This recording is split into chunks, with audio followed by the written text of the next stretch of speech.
Hey, how you doing? This is John, and welcome to John's Long Box. I'm here with legendary comic book, I almost said artist, writer Chuck Dixon. Yeah, you drew a couple of comics, so I could call Yeah, you. couple here and there.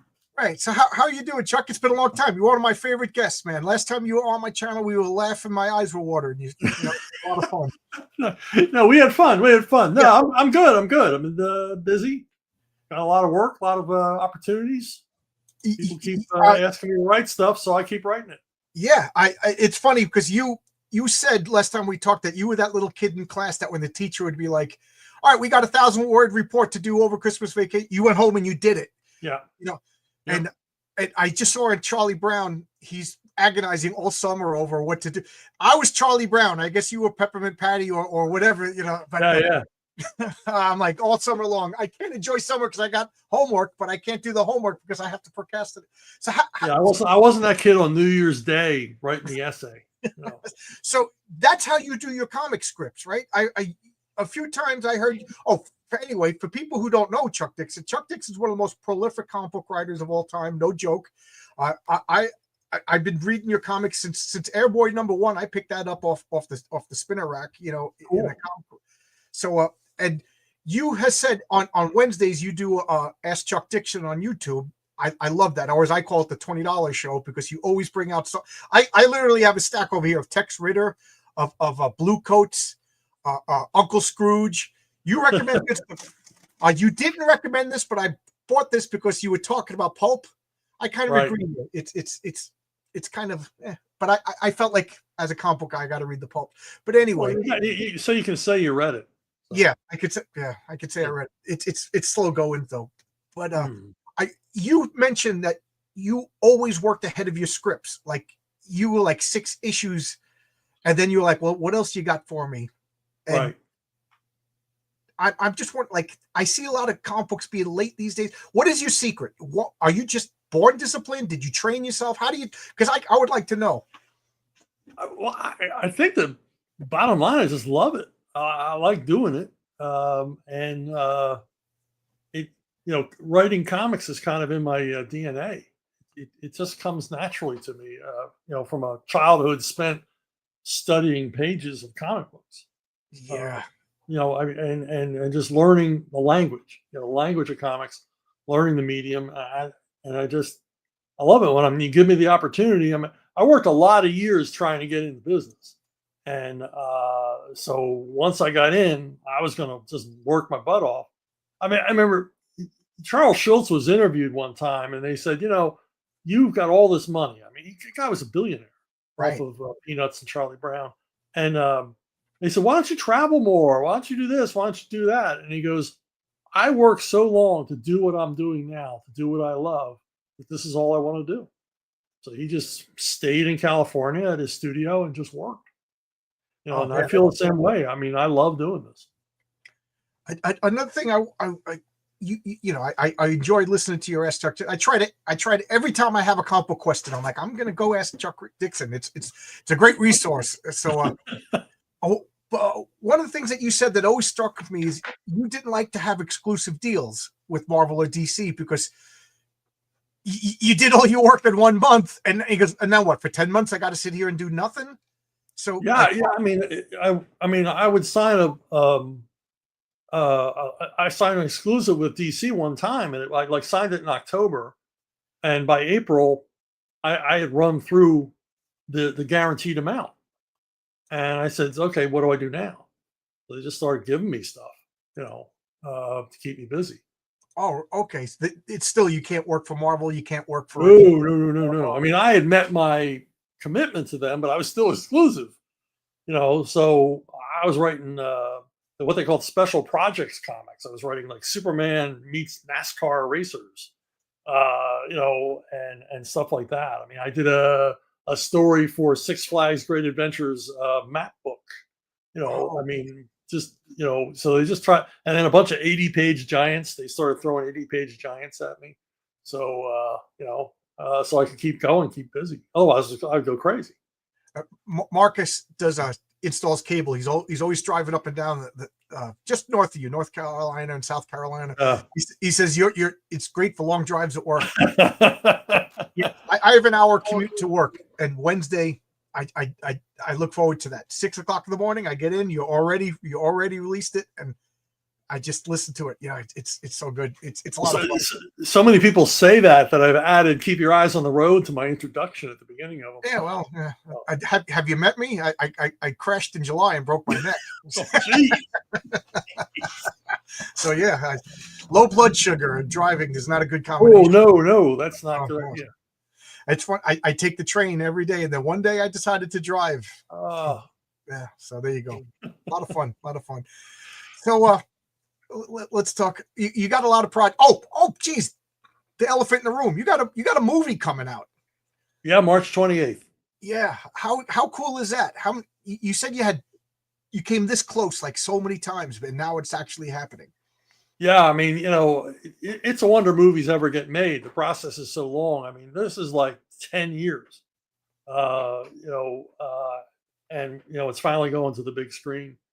So yeah, it's cool. I mean, I don't get that excited about the Hollywood end of it. I've dealt enough with the movie business. You kind of turn your heart to stone.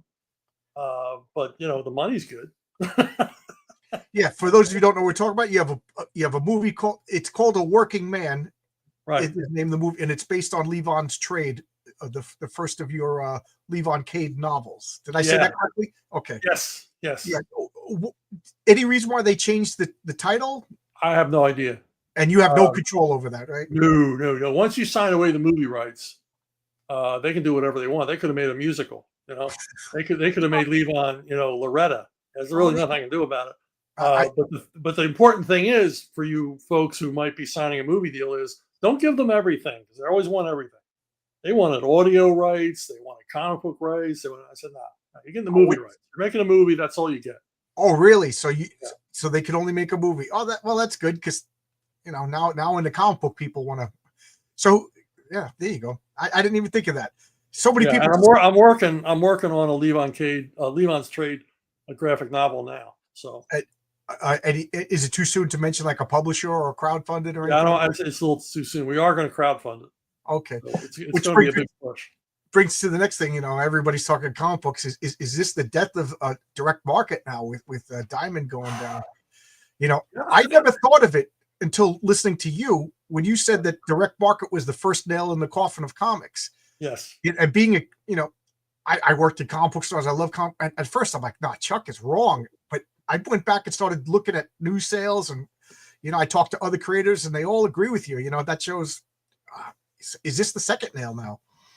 Yeah, well, I'm not blaming the comic shops, and it wasn't the comic shops; it was the comic companies who decided to put all their eggs in one basket and just concentrate on direct sales to the comic shops. And it wasn't the comic shops owners' fault. No. And so by doing that, they abandoned the newsstand. They pulled so much of their content off the newsstand. They stopped thinking about the newsstand. And I knew from my royalty statements, that's where the money was. That's where all the readers were. Oh, all the casual readers, because, everybody who read comics wasn't a comic book fan. They just read them casually. Everybody who buys People magazine doesn't put them in bags and board them, and keep them forever. So when they did that, it cut down on my royalties and everybody else's royalties dramatically. And we didn't have an entry-level market anymore. There was no way for kids to see comics. See, I'm 56 years old. I'm not going to guess your age or anything, but I'll put us in the same bracket. But I'm sure me and you got our first comics on the newsstand. Oh, absolutely. At the drugstore. Yeah, and everybody, even I'd say even like 10 years younger than me, they got hooked by the, you're hanging onto your mom's skirt, and there's a comic book right there at the supermarket. There's a comic book, dentist's office. I remember going to get my hair cut, and the barber had a spin rack, and he gave me a Battlestar Galactica comic that made me a fan of Walt Simonson to this day. You know what I mean? And then, like you said, nobody wakes up and says, you know what, I'm going to get into this really niche hobby. I'm going to go see if there's nobody. I'm sure there's a cool hobby that I never known about. I'm not going to know about it and go to a store to find out more. I need to be exposed to it. So I'm 180 degrees with my thinking. You're absolutely right. Yeah, I mean, nobody says, I think I'll start collecting model trains today, or I think I'll start fly fishing this weekend. I mean, you got to be exposed to it first and then decide whether you like it or not. Yeah. And it really hurt. It really hurt. And every creator saw it coming. The comic book companies didn't seem to see it coming. And then as the distributors shrunk down to one, it was like, wow, we're really in a bind now. So why would Marvel and DC encourage this? Like, don't you think they're like, whoa, they want to sell as much comics? I mean, you look at them today, they probably don't, but back then they wanted to. I don't think they were as forward looking. So much of their concentration was on superheroes, but so much of the sales on the newsstand wasn't superheroes. War comics, Western comics, Savage Sword of Conan. I mean, I was getting $3,000 a month in royalties off of Savage Sword, and this was in the early '80s.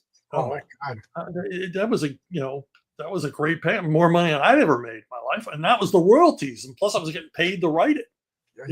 So and when they pulled away from the newsstand, they took all those magazines with them, and they were trying to sell Savage Sword into the comic shops that didn't want it. I mean, we were doing 175, 200,000 sales on the newsstand with Savage Sword, and the comic shops were doing about 30,000.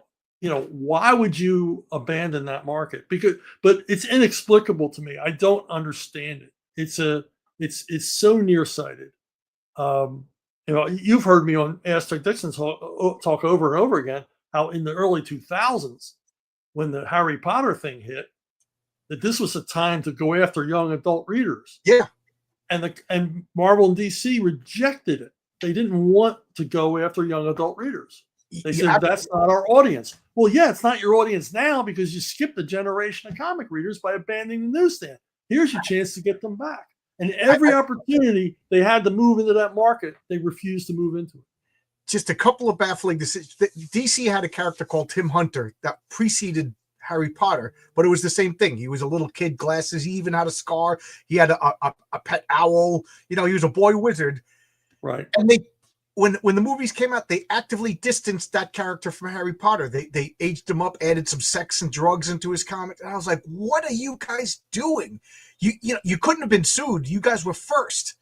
Well, they couldn't have been sued because they were owned by Warner's that had the Harry Potter franchise. There you go. I didn't even think of that. But you're absolutely right. They embrace it. Get people, because Rowling doesn't like comics. She never made Harry Potter comics, but we could have had Tim Hunter, the second best thing, Yeah, or just any of the other raft of DC characters that would have been appealing to young adult readers. Right. But they just no interest. They actively said that's not our audience. It's like every audience should be your audience. There should be comics for everybody. Who is the audience? A picture of the planet Earth. Do you live here? You're my audience. Yeah, exactly. Yeah. Oh my God, I'll never understand. And now they actively chased away jerks like me who was spending $400 a month on comic books. They ended up chasing away their core audience. The people they thought were their audience, they ended up turning them off. Like I said, there's nothing wrong. Like, oh geez, we could get more people. That's fine. Right. Make the hamburgers the way the hamburgers are, and then try some shrimp too. But don't do anything with the hamburgers. Right. Right. I don't. Yeah, I mean, the last effort they made to reach a new audience was Vertigo, and that was successful. Yeah. And that was great. I didn't care for any of their comics, but it was a great business model, and it was successful. Yeah, you never had a Vertigo comic. Yeah. Nah, I was not a good fit. You weren't a pretentious bebop. No, I wasn't I didn't vote for the right people. I was not. I was not nihilistic enough to work at Vertigo. In the 90s, I ate everything Vertigo put out. I'm not arguing that it was quality stuff. It just wasn't for me. It didn't appeal to me. I have nothing against Vertigo. In fact, I like what Karen Berger did because she actively went after a different audience than the normal superhero and was successful at it. I mean, I have all the respect in the world. And she had an eye for talent. Absolutely. Yeah. Absolutely. And like you said, and she didn't mess with DC in general. You still got your Batman, still got your Superman. You know what I mean? Yeah. They weren't trying to mix it too. They weren't, they were comics for, they were more adult in nature, which was fine because it wasn't the standard DC characters. I hate it when they take DC and Marvel characters and try to make them, adult material, because it's like, no, Yeah. this is now we're getting into weirdness. Guys Yeah. running around in spandex and capes. Yeah, it gets fetishistic. It disturbs Yeah. me. Yeah. I mean, I know you're not a fan of the Watchmen, right? That. Well, I mean, I appreciate that it was good. I enjoyed it when I read it until the end. The end's awful, but and it was a great experiment. I mean, obviously, two master craftsmen working on it. Just not a big fan of it. Yeah, you're right. Even when it came out, I was like, I don't like that ending. I never liked the ending. Something bothered me, but it was blasphemy. Oh, Tony Grigo, a friend from Albuquerque, said, "Are your Airboy stories going to be collected in an omnibus?" Well, we're going to see. IDW currently holds the publishing rights to it, but IDW is kind of going the way of the dinosaurs. When that happens, the rights will be freed up for me. I already have plans to do restorations of the comics that are better than the ones IDW published. I have a guy that can make them look better than they've ever looked before. So yeah, absolutely, we'll be doing it. Oh, there you go. So we're rooting for IDW to well, it's sad, but I don't know anybody there anymore, so I don't care. Well, I don't know any comics that come out by them anymore. Does anything? Yeah. What do they do? I don't know. So yeah. Oh man, I'm like, the first time you came on, I just stared at the camera like Cindy Brady when she was on that game show. I was all starstruck.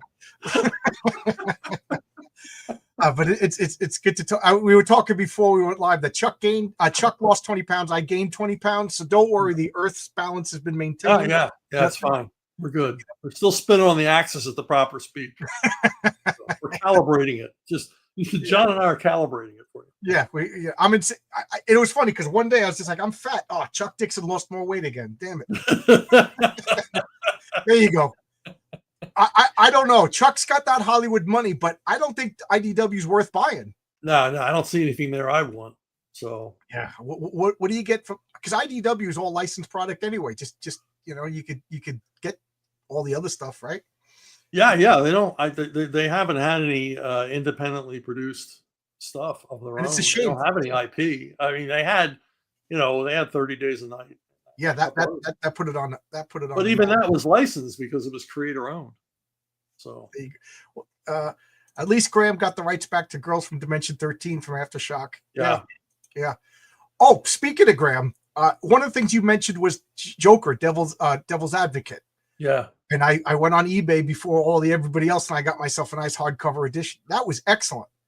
That was that's a career highlight, even though it didn't sell well. Graham and I are so damn proud of it. But you know what? I'm a big. You're hard pressed to find a bigger comic book fan than me, and I didn't know about it.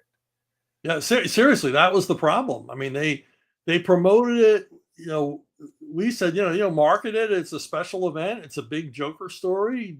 Joker's popular. It's an important story because it addresses an important issue between Batman and Joker that's really never been fully addressed before. And they marketed it like, those guys doing detective. Well, they did this too. And that was it. They did house ads, and there was no promo or push or anything else. That was a problem at DC, that they saw Dark Knight Rises and The Watchmen as like the milestones that could never be bested. This is the best we can do, and nobody's ever going to be able to do anything better than them. And it's like, wow, that's a great attitude. Our best days are behind us. Right. And that's the way they would look at everything. Can you imagine if you did that to your boss? Well, I'm never going to get better, Mr. Dixon. Yeah. Thanks for hiring me, but last year was the best work you're ever going to get out of me. Yeah, I'm just phoning it in from now on. Yeah, you're lucky I showed up. Yeah, I mean, it in a normal market, it should be, we have to now top The Watchmen. We have to top Dark Knight Returns. Which they certainly could. I mean, when The Nail came out, I thought that was a terrific piece of work, and they did very little to promote that. Yeah. The Golden Age, that was another great. That was I forgot about terrific, and they didn't really do anything with it because it's like, well, it's just not as good as those other books. No, yeah, it's every bit as good as those other books. Yeah, absolutely right. Yeah. I mean, I think the only, Darwin Cook should have been the answer man at DC. I mean, he was a tremendous talent He knew marketing. His work was terrific. Yeah. Fans liked it, and they pushed it somewhat, but not enough. Yeah, yeah, you're absolutely right. Yeah. And they didn't listen to him the way they listened to Alan Moore and the way they listened to Frank Miller, as far as the direction we should go in now. Yeah, I'm still Alan Moore's last defender. I love his work. I never met the man. I probably don't want to meet the man because I'll never meet your idols. Not everybody's a nice guy like you, fun to talk to. But I wouldn't take advice on culture from Alan Moore. That like the guy's just seems like he hates everything. So I think Alan Moore is a tremendous talent. I mean, he's incredible. And he did have he had a positive influence on comics and a negative. Yes. He showed that you could do groundbreaking storytelling, but he also introduced these dark and dismal elements that way too many writers glommed onto. To his credit, he said, "I don't understand why people still revere the what's that Joker book? The Killing Joke." He goes, "It's just a Batman." He goes, "It was supposed to be a Batman annual, know." But I didn't like that. I didn't like the art was phenomenal, but I didn't particularly care. But he had he revered Superman, like everything that he did. And then when he did Supreme for Image, he basically told Superman stories that DC was not going to do anymore, like classic Silver Age stuff. So I agree with you. I loved comics, but he kind of got the shaft. So I can understand being a little bitter. This comic just made me laugh. John may have gained weight, Chuck lost weight, but Graham just gets more muscles. Yeah. Well, since Graham got exposed to gamma radiation, his life has changed. Yep. Dale wants to know, what do you think would it take to bring back romance or war comics? I think just get them out onto the newsstand for one. Get them back into PXs. PXs used to sell a whole lot of comic books. I don't think they sell them anymore. I do a regular series of Medal of Honor comics for the Association for the United States Army, and I think I'm done like 30 of them, and they're only available at their convention, and they're available free online. You can look for them online. You can read them digitally, but they do really well at these conventions. People are just crazy for them, and I get asked for copies all the time. So war comics, could do well. Romance as well, westerns as well. They do well overseas. These genres still sell overseas. Why wouldn't they sell here? I absolutely agree with you. All my military friends, they are huge nerdy guys. They like their Dungeons and Dragons. They like their comic books. These guys all know their manga stuff now. And like you said it in one of your Chuck Dixons that when the military during World War II, the military was all over the world. They were all reading their comics, leaving their comics, like the Philippines. Geez, 10 years after World War II, there was comic creators that I didn't even realize they were from the Philippines. Right. Like Pablo Marcos, I thought was Spanish or Mexican. You know what I mean? No, yeah. Yeah. So because I remember in the 70s when all the Filipino artists came over, and they're all living in New Jersey, and you used to be able to go to these little New Jersey cons, and there'd be 20 guys there doing convention sketches, doing this awesome stuff. I was playing a game in my head. I didn't want to mention it, but I was thinking, how long before people talk about Robin? People love your Robin series. That seems to be a fan favorite. Whenever your name gets mentioned, people bring up your Tim Drake Robin. Do you hold that in as high regard as your fans, or is it just? Yeah. It was a lot of fun, and it was it was a weighty task DC gave me because they really wanted Tim Drake to be popular. They wanted him to succeed where the other guy had failed. Jason Todd had failed. So, there was a lot of, they didn't put pressure on me, but they were just like, it's real important to sell, and I remember them. They didn't put pressure at you, but one guy had his hand on the exit door. Yeah. Well, basically, they, in no uncertain terms said, we want to sell at least 175,000 copies, the first issue of the first miniseries. And because they had done a Catwoman thing, and that's what that had sold. And so we blew the doors off that. We went back to press like 4 times, that and then the second miniseries put even that in the shade. We went back over and over again to press on the second miniseries. So, I guess I did my job. So, because I liked Tim Drake, but I didn't like what's his name, Jason Todd. What was No, it? nobody did. Yeah, why was he so unlikable? Well, Denny O'Neil, he said that sometimes characters get away from you, and the thinking was they would create like the anti-Dick Grayson, that this kid would have more of a mind of his own and rebel against Batman, and not always follow orders. And turned out the readers really didn't like that at all. Why would you not do what Batman told you to do? I mean, Yeah. and readers couldn't relate to a guy who basically, he meets Batman because he's taking the hubcaps off of cars. Yeah. He's a juvenile delinquent. Plus, even back then, it seemed kind of cringe that your idea of a juvenile delinquent is a guy who takes hubcaps off cars. Yeah, I know. Like, when was the last time anybody stole a car radio? When's the last time a car had a hubcap? It just didn't work. I mean, I didn't like the character, and then they tried to reboot him, and basically just fell into the same trap. He just went down the same rabbit hole of just being an obnoxious little brat. This comment laugh. I spent $5 to get rid of Jason Todd. I remember that at the time. For anybody who's watching this doesn't know what we're talking about, they'd set up a telephone line and you could vote 1-800 number. Back then, that was like all of the rage. 1-800 number. Saturday Night Live did it with Larry the Lobster. Should we kill Larry the Lobster? Should we let Larry? They did say, should they get rid of and overwhelmingly people said kill Jason Todd. And of course, people in the news crew said Robin was dying, and other people got upset because they thought they don't know comics anymore. They think Dick Grayson was dying, and people were pissed. But as a kid, I was like, they're using me. Like, that was the very first time I realized I was not exploited, but I was being like manipulated for publicity stunt. Right. And I refused to vote. And I even refused to buy that Death in the Family comic book, which is a big deal to an anal retentive comic book fan. I know. I bought it back issues. I was like, I'll buy it when it's in the back issue so they won't make money off of me. That's how I justified it. You're a diehard like me. Like, I quit buying Marvel comics when Steve Ditko left Spider-Man. Yeah. I just had the sense that that Steve Ditko had been screwed over somehow. Of course, I was right. But how did I know that as a 10-year-old?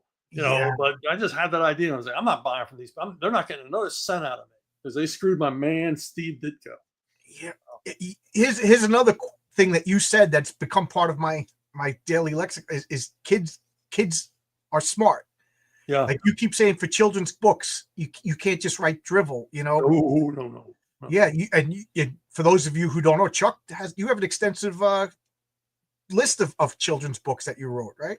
Yeah, I've written a few. I mean, and kids are the toughest audience because they'll tell you if something sucks. They'll lose interest. They'll start fidgeting. They'll wander out of the room. You got to grab them and hold on to them. Yeah. So I who was I just saying this to on a talk? I was just like, kids aren't dumb. They know what they like. They'll reject bad cartoons on Saturday morning. I don't like that show. Right. Maybe they can't articulate it, but they know it's not good. And brutally honest, man. When I was a school teacher, kids would tell me I'm fat. Maybe if you shaved your beard, you'd get a girlfriend. They weren't being mean. They weren't being mean. They horrible. They just knew the truth. Yeah. Somebody says he took wheels off the back and then came back for more. That's how Jason said he wasn't even a good criminal. Yeah. Could you have made him likable? Master Hobo wants to know. Is that even beyond Chuck Dixon's abilities? If there was an arc to the character where something happened to him where he got humbled and realized that he had to start, I was wrong. Every decision I've made in my life has been horrible. And now I get taken in by a billionaire and I'm still screwing up, Right. So maybe if he really got his ass kicked instead of killed. And he, finally say, look. Or worse, right. He defies an order and Batman gets hurt, or civilian. Oh, gets hurt. Yeah. You know what I mean? That's a good one. I did think that when it first came, I said maybe they're setting up some sort of redemption arc, which I'm a sucker for. I love a good redemption arc. I don't like it when the heroes just descend into badness, and then that's the new norm. I don't, like it works for the Punisher, but not for Batman's sidekick. No, and. Another one of your terms, a lot of your terms become part of my life because I'm a comic book idiot. But one of the things that you keep saying is the illusion of change. Do you want to talk about that? I was going to go on for 20 minutes, but I realize it's you're the guest. Well, yeah, illusion of change is something. It's a term I first heard Mike Carlin use Okay. when they were doing the Death of Superman thing, and he said it wasn't his term, but I forget who he credited it to. But comics, because they're around forever and ever and ever, there's a limit to what you can do. I mean, you can kill Superman, but you got to bring him back. You can break Batman's back, but you got to bring him back. Spider-Man can quit being Spider-Man, but eventually he's got to come back. So you do this story where, yeah, it's all dramatic and super. There's all these high points and misery and ups and downs, but in the end, you're back to the status quo because it's a comic book, and that's the illusion of change. Soap operas do it all the time. Right? Yeah. Who said you bend it, but you don't break it? Right. And I do think, around I told you this before, but in 2015 I quit Marvel and DC cold turkey, and for a lifelong comic book person, I know people are going to laugh at me, make fun of me, but it is what it is. It was like an emotionally damaging event.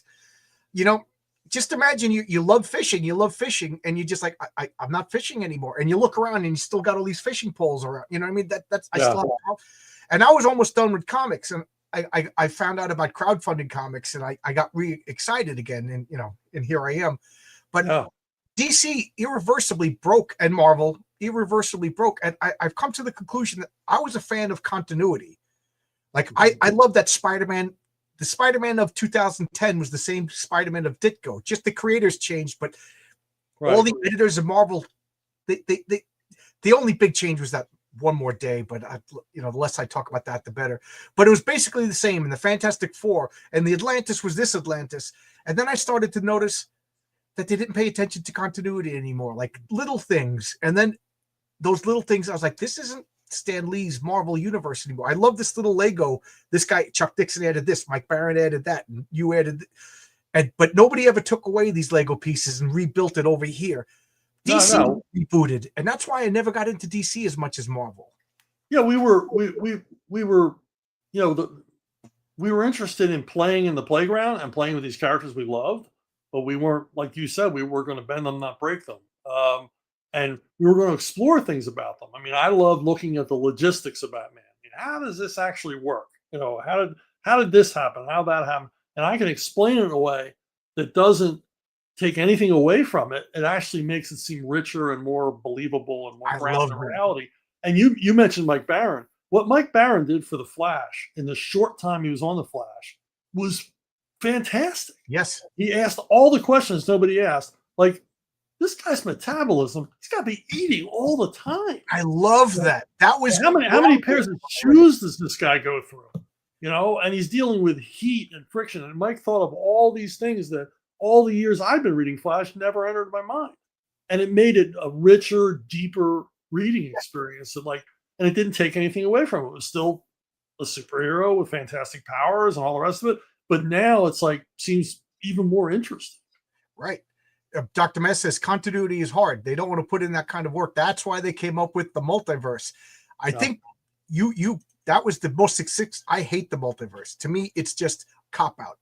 But they used to have continuity cops at both companies. Who would say, no, this is wrong, that's wrong. But the last time I worked at DC, I was in the offices and they assigned me Batman the Outsiders, and the team had already been put in place. And I'm like, well, I don't know who some of these characters are because some of them are created after I left. So they said, well, so-and-so, he's the continuity guy. Go down and talk to him. So I go into this guy's office. He's in there playing with his iPod. That's how long ago it was. He's in there playing with his iPod. And I said, I need to know about this character, and that character. And he goes, oh, okay, well, and he's got a row of who's above his desk. Well, let's pull that down and see. And I'm like, I could have done that. And I said, and also I know these characters aren't in the who's who. Right, yeah. If they're in the who's who, I would know about them already, but they're new. And this guy didn't know. Had no. Oh, this story went completely I thought this old guy this wizard was going to tell you who created it and everything. No, he was. This was not a comic book guy. This was a new hire. Now the old continuity copy was the DC librarian, Peter Sanderson. He could answer any question. He could tell you how many buttons Woozy Wooks had in his shirt. It's crazy. Talk about a dream job. Get paid to memorize all the comic books. Man, I And was sit in a room full of comics. DC's library probably doesn't even exist anymore. DC's library went all the way back to the Golden Age, and they were all hardcover. So you could read like original Golden Age DC comics bound in hardcover. Yeah, my continuity story is as you know, I'm an electrician, and at one point in my life, I was the electrician for Marvel Comics. I've told this story a few times, but I guess it's worth telling again. And I was told to go in there. One of the outlets kept blowing out, so they type it, and I'm like, so I go in there. First off, they have an outlet, but they have a plug in it and another plug in it, so they could put 16 plugs in one. That's so Marvel. And there's 16 people jammed in a space that you and I would have been uncomfortable if we had it on ourselves. So I was like, so I have to get everybody to move their desk. I'm laying on the floor. I'm taking, so I'm like, we got to run another outlet here. I can't fix this, so like, okay, so I got to run. So long story short, I put a ladder in the middle of this room. And while I'm up there looking for the splice box, they all huddle around and they're having a meeting about what could be the next Marvel event. And I'm like, oh my God, I'm going to pretend to be in this box for a long time. I'm listening to it. And they were talking about when the Inhumans debuted in the Avengers comics, this happened and I'm like, the Inhumans debuted in the Fantastic Four. These were the writers and editors for Marvel Comics trying to come up with an event, and they had their continuity wrong. And that had I known that the shop that I was working for would have went out of business 8 months later, I would have done this. But I wanted to turn into Woody Allen in Annie Hall, because I happen to have Marshall McLuhan over here. Like, I just wanted to get down the ladder and be like, the Inhumans debuted in Fantastic Four. It was Jack Kirby, right before the Galactus stories. It was in the 50s. I don't remember the exact number, but it was in the late 50s of the issues of Fantastic Four. They debuted over here. You have no business being a Marvel editor. I don't know why you're writing, it just, right, wow. Marshall McLuhan, right, and then get back on the ladder, and then I would have gotten a phone call that I was fired, but it would have been so satisfying. You would have been fired, and your boss wouldn't even really understood why he was firing you. What did this guy do? And I remember I was, snaking through the tunnel. So I was literally walking on people's desks, and I'm trying to remember who it was. But one of the guys, he was an old timer. Was it Archie Goodwin? I forget, because I was trying not to stare at everybody, and I'm walking across their desk, and I go, "How is it like working over here?" And he goes, "Not like it used to be." And I don't. Have you ever read the book, The Adventures of Cavalier and Clay? Yes. Yeah. Yes. Do you remember the scene when they're talking about the Magician's Club? They were dreaming about going into the Magician's Club, right. And then when they finally went in, there was old guys arguing about who pays the bill, and they were right. That's what it was like. I wanted to go to Marvel Comics. I thought it was going to be like, acting out, like jumping on the desk, acting out Thor, and then somebody else acting out the Hulk. Instead, it was miserable people. It smelled like mildew. The lights were flickering. People's outlets were sparking because they had 16 plug. I was like, oh man. It was a sweatshop. That bullpen was a sweatshop. What year was this? This was I don't remember the exact year, but it was 2010. I'm going to say. Oh wow, it was all over long before that. Yeah.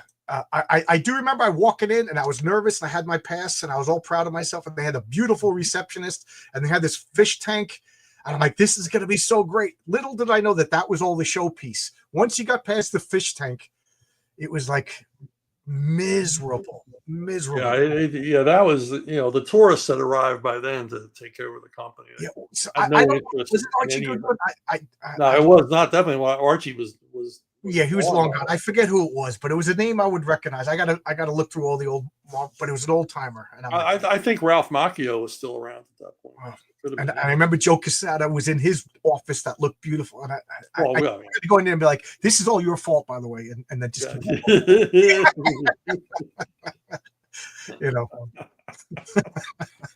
But I just got married, and it's not a good idea to get fired when you've been married. No. Marvel didn't. Yeah, they didn't take well to because I know several people that got fired for just saying the wrong thing. Yeah, yeah. I would have gotten a call. And it's funny because they were all waiting for a call from Marvel. It was understood that I was going. You know what I Wow. mean? Like, John's going. John's got to go to Marvel. John's got to go to, and then I go, and then I insult everybody. They would have been like, yeah.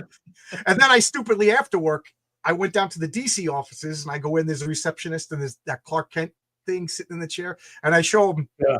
that I'm an electrician. And can I come in for a tour? And the woman behind the counter goes, "No." I thought, like, oh, I'm an electrician. They're gonna let me in. Like, they don't care. No. I just went home. Yeah, you weren't getting in. You weren't No. getting past that Superman. Yeah. I don't know. I tried. But never meet you. That's why I get nervous when I have a big name on my channel, because, like, you were a lot of fun. Mark Millar, oh my God, he said I had 15 minutes, and we ended up talking for 2 hours. Oh, you can't stop him from talking. Oh, I mean, he talked for 2 hours. It was actually 5 hours of talking. Mark squeezes it all in. I know. It was such a pleasure. Walt Simonson was great, but I had a few people. Another one. You don't mind talking either. Oh, so. It's funny. When I started talking, he fell asleep. I'm not even joking. Wow. He nodded off. I was like, okay, I know not to talk when Walt's talking. But a few guys, I got to meet him, and, like, they blocked me on Twitter, like, after the conversation. Wow. Wow. So there you go. Jeez. Yeah, it was an Archie Goodwin. Memories are fun. And since the car accident, I'm remembering the wrong things. So it wasn't Archie. Archie stayed enthusiastic till the end. Yeah, so it was when we would be in, like, long meetings, story meetings, and we're all getting tired, and the coffee's gone, and we're just hungry, and we just want to leave. Archie was still full of pep. He was still the one. He was the cheerleader. Like, no, we can. This is cool. We can do this. This is great. Was he still around in 2010? No, so I'm misremembering. I he passed away. I'm gonna say 98. Yeah, so 98. I was an electrician. I was still a school teacher back then. Archie Goodwin. Nobody says anything bad about Archie Goodwin. No, I've never heard anything. I think I'd kill someone who said something bad about Archie. There you go. They would be making it up anyway. Now I gotta go. I'm gonna go through all the old news articles to find out who it was. I'll remember the name when I see it. Ralph Macchio would be my guess. He'd be the only old timer that was left there at that point. Maybe it was. I was lucky enough to meet. I met Walt Simonson. Met John Byrne. He was nice as nice could be. And it's funny because he used to be the grouchiest guy in comic books, and now you see the grouchiest guys in comic books are literally calling everybody Nazis and F you and stuff like John Byrne is the nicest guy compared to now, Yeah, things have gotten bad when John Byrne is the nicest guy. Yeah. Now, I like John Byrne, but he can be a prickly pear. Yes, yeah. And I still, every 3 months, I send an email. Would you like to come on my channel? I have yet to get a response, but that I used to ask for him. I used to tell the guys at DC, who do you want to have draw this? Ask John Byrne. Every time, ask John Byrne. I want to write a story for John Byrne. And he would always politely decline. I'd like to think that he doesn't need to work, So, well, I wanted to work. You got working on now. You got the movie coming out, and you said that you don't go to the sets. You don't, like, you're not. I guess if I requested, I guess I could go, but I just had no interest. I know making movies is boring if you're not actually making the movie. You're just watching them make a movie. It's like watching somebody paint a wall, only worse. It's like work. It's like watching a construction site. There's guys walking around laying stuff down. You know what I mean? Yeah, but even then, it's really even worse, because imagine watching somebody paint a wall, and every 5 minutes they walk away, and come back 30 minutes later and do a little bit more, because that's how they make movies. Make a little bit at a time, lots of downtime in between. Really no interest. I saw a DVD extra one time of it was J. Michael Straczynski on the set of the Clint Eastwood movie The Changeling, because he wrote the screenplay, and it just looked like you could tell even in this DVD extra they don't want him around. I don't think Clint looked at him once. I mean, it's just like, we wish you weren't here. This is a great inconvenience to it. We're trying to make a freaking movie, and here you are with a camera crew. And I thought, I don't want to be that guy. I don't want to be that guy. I had 2 Academy Award-winning screenwriters working on the movie. They don't need me. I went to Peter David gave us a speech about comics in my local public library, and I forget what movie, a low budget movie. He wrote the script, and he said he went there and he goes, all I did was get in people's way. You know, and everybody was too polite to tell me get the F off the stage. You know, he goes, I stand over here. Next thing you know, there's a couple of grips coming over like, sir, can you know, we got to, he goes, so all I did was get into people's way, and I'm not into that anymore. Like, he goes, what do you think? You're going to get high fives? You're going to get celeb? Oh, look, this is the guy. Because of him, we're all working. Let's all give him. He goes, no, they don't care. No, and especially that you're the writer. I mean, come on. Well, not even that. You're the comic book writer. You're not, you know. Oh, you are just worse than trash. I mean, have you ever seen the movie Barton Fink? When, yes. He's asking the producer, you know, I need help, you know, and he says, well, talk to another writer. There's writers. Where do I find one of them? He goes, throw a rock around here. You're going to hit a writer. And he goes, and when you do Fink, throw it hard. My favorite line in that movie is just like, you think you're the only, he's talking to Barton Fink. He goes, you think you're the only one who can give me that Barton Fink feeling? I can get on the phone and get 20 guys to give me that Barton Fink feeling. Like, so contemptuous of the right. And you bring up a good point. Like, these Marvel. Wait. My favorite line in that movie is the William Faulkner character, and he says, I just like making things up. What was the guy from Frasier? Frasier's dad. John Mahoney. Yeah, he is so good in that movie. You know, and he opens the door and he's drunk, laying on the floor, screaming. I love the Coen brothers. They're one of the only teams of filmmakers that'll get me out of my seat to go into the movie theater. Yeah, same here. Here. Yeah. Unfortunately, I haven't gotten a Barton Fink feeling from a movie in a long time. Yeah. I got two questions now to ask you. Nobody's going to the movies anymore. Like, nobody's buying comic books. Nobody's buying movies. Like, everybody's saying like COVID got people used to. I don't even think it's COVID. I think I got like a 75-inch screen over there with great graphics and great sound. Do I really want to go to the movies and pay?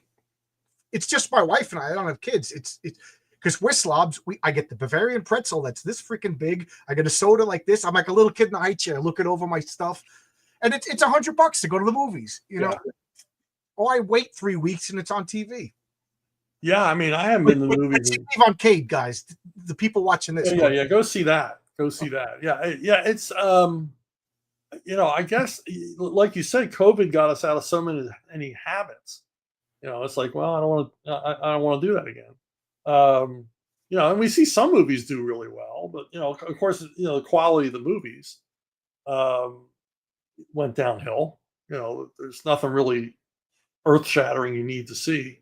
Well, I don't know about you, but I want to see like a Godzilla movie, like an Avengers movie. I'll see the movies, a blockbuster, but I don't want to see like Amadeus in a movie theater. Like a drama, it's not worth seeing in a movie. You know, like, oh look, this Chuck Dixon meets I don't know, some famous actress and they fall in love. That's a stay-at-home movie. And right. Yeah, I don't know. I mean, I was an avid moviegoer. I have been all my life. And, me too. I love going to the movies. I haven't been to the movies in over 10 years. I haven't been in the theater. So I'm trying to think. The last movie we went to, my wife got into that show, The Chosen, and they showed like a season in the movie theater, you know. Oh. And that was all religious people crying and, you know. Yeah. And so, you know, that but that was a special occasion. But there's nothing worth seeing in the movies. My point. It's a shame. They need to bring it back. And what was the last comedy that got anybody off their butts to go to the movies and see? Well, that you know, that's the thing. I mean, you can tell certain bellwethers in the entertainment business, and comedies are one of them. It's all the major studios are so far in debt. It's like Amazon's the only one that has any money. All the major studios are billions of dollars in debt, and so they're making horror movies. Yeah, that's horror movies earn. They're all making horror movies, and they're starting to make mid-budget action films like the Lee Von Cade movie. And I keep saying, when you see the mid-budget comedy come back, then you realize that then you know they've figured it out. You know how to get people back in the theaters. Yeah, my wife and I, we would that was our thing. Saturday night, we'd go to the movies together, and then we'd go to a late dinner. You know, it was date night at the Yeah. movies. A lot of fun. And we still say that. Is there anything worth seeing? No. It's not like we don't want to go to the movies. We still Right. want it. There's nothing worth it. Right. In fact, I said I had two questions. The second question is, I was joking about them hating the comic book writers, but I look at all the Marvel movies, and these were billion-dollar movies, and then some guy changes a character that was made by Steve Ditko or made by you or made by, and I always think of how arrogant that you know better. You know better than Jack Kirby. You know better than Stan Lee. Don't people realize just how many years of flopped movies before they realize let's stick to the one that we dance with, the one that brought you. Yeah, because I mean, you can draw a line from when they stopped using the source material and started making up stuff on their own, and you just see the movie attendance, just go down from that point. And it's like, yeah, you got to go back to the source material. And I saw people, the MCU, producers and writers saying, "Well, we used all those good stories." It's like, no, you didn't. No, you didn't. Where's the fourth sleeper story from Captain America? Where's Manguy? Where's the search for Galactus? Where's those awesome Nick Fury stories? There's so much you didn't do, and that you're not even aware of. You don't seem to care about. Right? Yeah, because they got casuals that just read maybe a trade paperback, but if they read that, I mean, and we know now from interviews that they actively encourage the creators not to look at the comics. Yeah, unbelievable. Just build off the movies. I'm like a Tolkien freak. I love Tolkien. So I was all excited for the Rings of Power. I was like, oh, they're going to talk about the First Age. There's so many good stories in the first. I think I lasted. I'm not even joking. Like 3/4 of one episode. And I was just like, these arrogant people think they know better than Tolkien. What has any of these people that involved with Rings of Power? What have they done that amounts to 1/100th of Tolkien? And how arrogant? People ask me. I mean, I write in a lot of different genres. And well, you've never written fantasy. Tolkien wrote it. I mean, it's the last word. Why would I try to play in his sandbox? There we go. Master Kobo says we need the Commie Crusher version of the 50s. You know that. How awesome would that be? I want to. Graham and I have proposed that a bunch of times at Marvel. Let's go back and do the 50s Cap, who was different than Steve Rogers, and show that he was right. Because they did all those stories where he was like some deluded old madman finding communists under the sofa cushions when they weren't there. It's like, no, they were there. They were there. Yeah. So. Yeah. I don't want to. I was going to say something, then I realized I shouldn't say it. But that would be a great. Like, he's an old man now. Yeah. And I don't know if that guy had super soldier serum or whatever, but he's an old man now, and they ask him to come back because we need. How did you figure out where all these dirty commies are? Right. Oh my God, you would. I could just see like a whole staff of Marvel kids just like having aneurysms. We almost caused aneurysms each time Graham and I pitched it. So, oh my. The looks on their faces were like, whoa. I remember I almost killed a teacher. Back when I was a teacher, I was, believe it or not, the only conservative teacher in a public school. Really? That's shocking. And he was just like, yeah, man, he was a hippie. He was a nice guy. But I just couldn't take the self-righteousness anymore. And he was just like, yo, man, we stopped the war. We ended Vietnam. And I was like, yeah, you did. You ended Vietnam. The process. I said, but if you want credit for ending the war, you need to take credit for the mass murders and genocide that happened as a result of us leaving. Right. And he was like, huh? I go, I always forget the name of the people, but the mountain people of Vietnam were slaughtered to a man. Oh, the Montagnards. The Montagnard. Yeah, I knew you would know. I knew you would know. And he just looked at, I said, see, you don't even realize that we were fighting people who committed genocide, right? But maybe we weren't the bad guys. Right. And oh my God, never talk to that teacher again. But I had 3 more months in that job. Well, that's the thing about communists. They don't realize things, even though things were bad before, like the Russian Revolution or the Chinese Revolution, they weren't as bad as what happened after the communists took over. I had a physics professor in high school, Mr. Ordulak. What a great name. It's the name of a man. Mr. Ordulak. Mr. Ordulak was from Russia, and he was from East Berlin. And he says, with his great Bela Lugosi accent that I cannot copy, he goes, John, I lived under the Nazis and I lived under the communists, and I would rather live under the Nazis. And this was high school. This was shocking to me, and he proceeded to explain why. And it was one of the most eye-opening. I had two eye-opening conversations that I had a partner. His name was Boris, and I can't for the life of me remember his last name.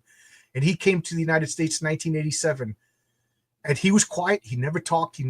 Everybody would call him a dirty commie. You know what I mean? And he just smiled and laughed, hard work and quiet. And an apprentice was talking about, we should be communist. America should be communist. And he just stood up and gave a lecture about his personal history under. Oh. His first words that he spoke that I remember was, communism turns your mother into a whore. And then he proceeded to give a speech that I'm not going to repeat because I'll get kicked off of YouTube, of why that became true. And he goes, and that happened to everybody's mother in communism. He goes, you should get down on the ground and kiss capitalism, kiss the United States. Because as far as I know, your mother's not a whore. And then he sat down and never spoke again. And we were like, oh, man. Wow. So anyway, how's comic books? you got any new stuff you want to talk about? I'm looking. Well, I got this series I'm doing for Archaven called Something Big, and we did it on the web, and now it's available in paperback. And I think the first 3 volumes, it's 4 volumes of like oversized, like I'm looking around to see if I can reach one, like European album size comics. Oh, cool. So, well, it fits. It's big. There you go. Yeah, it's on Amazon.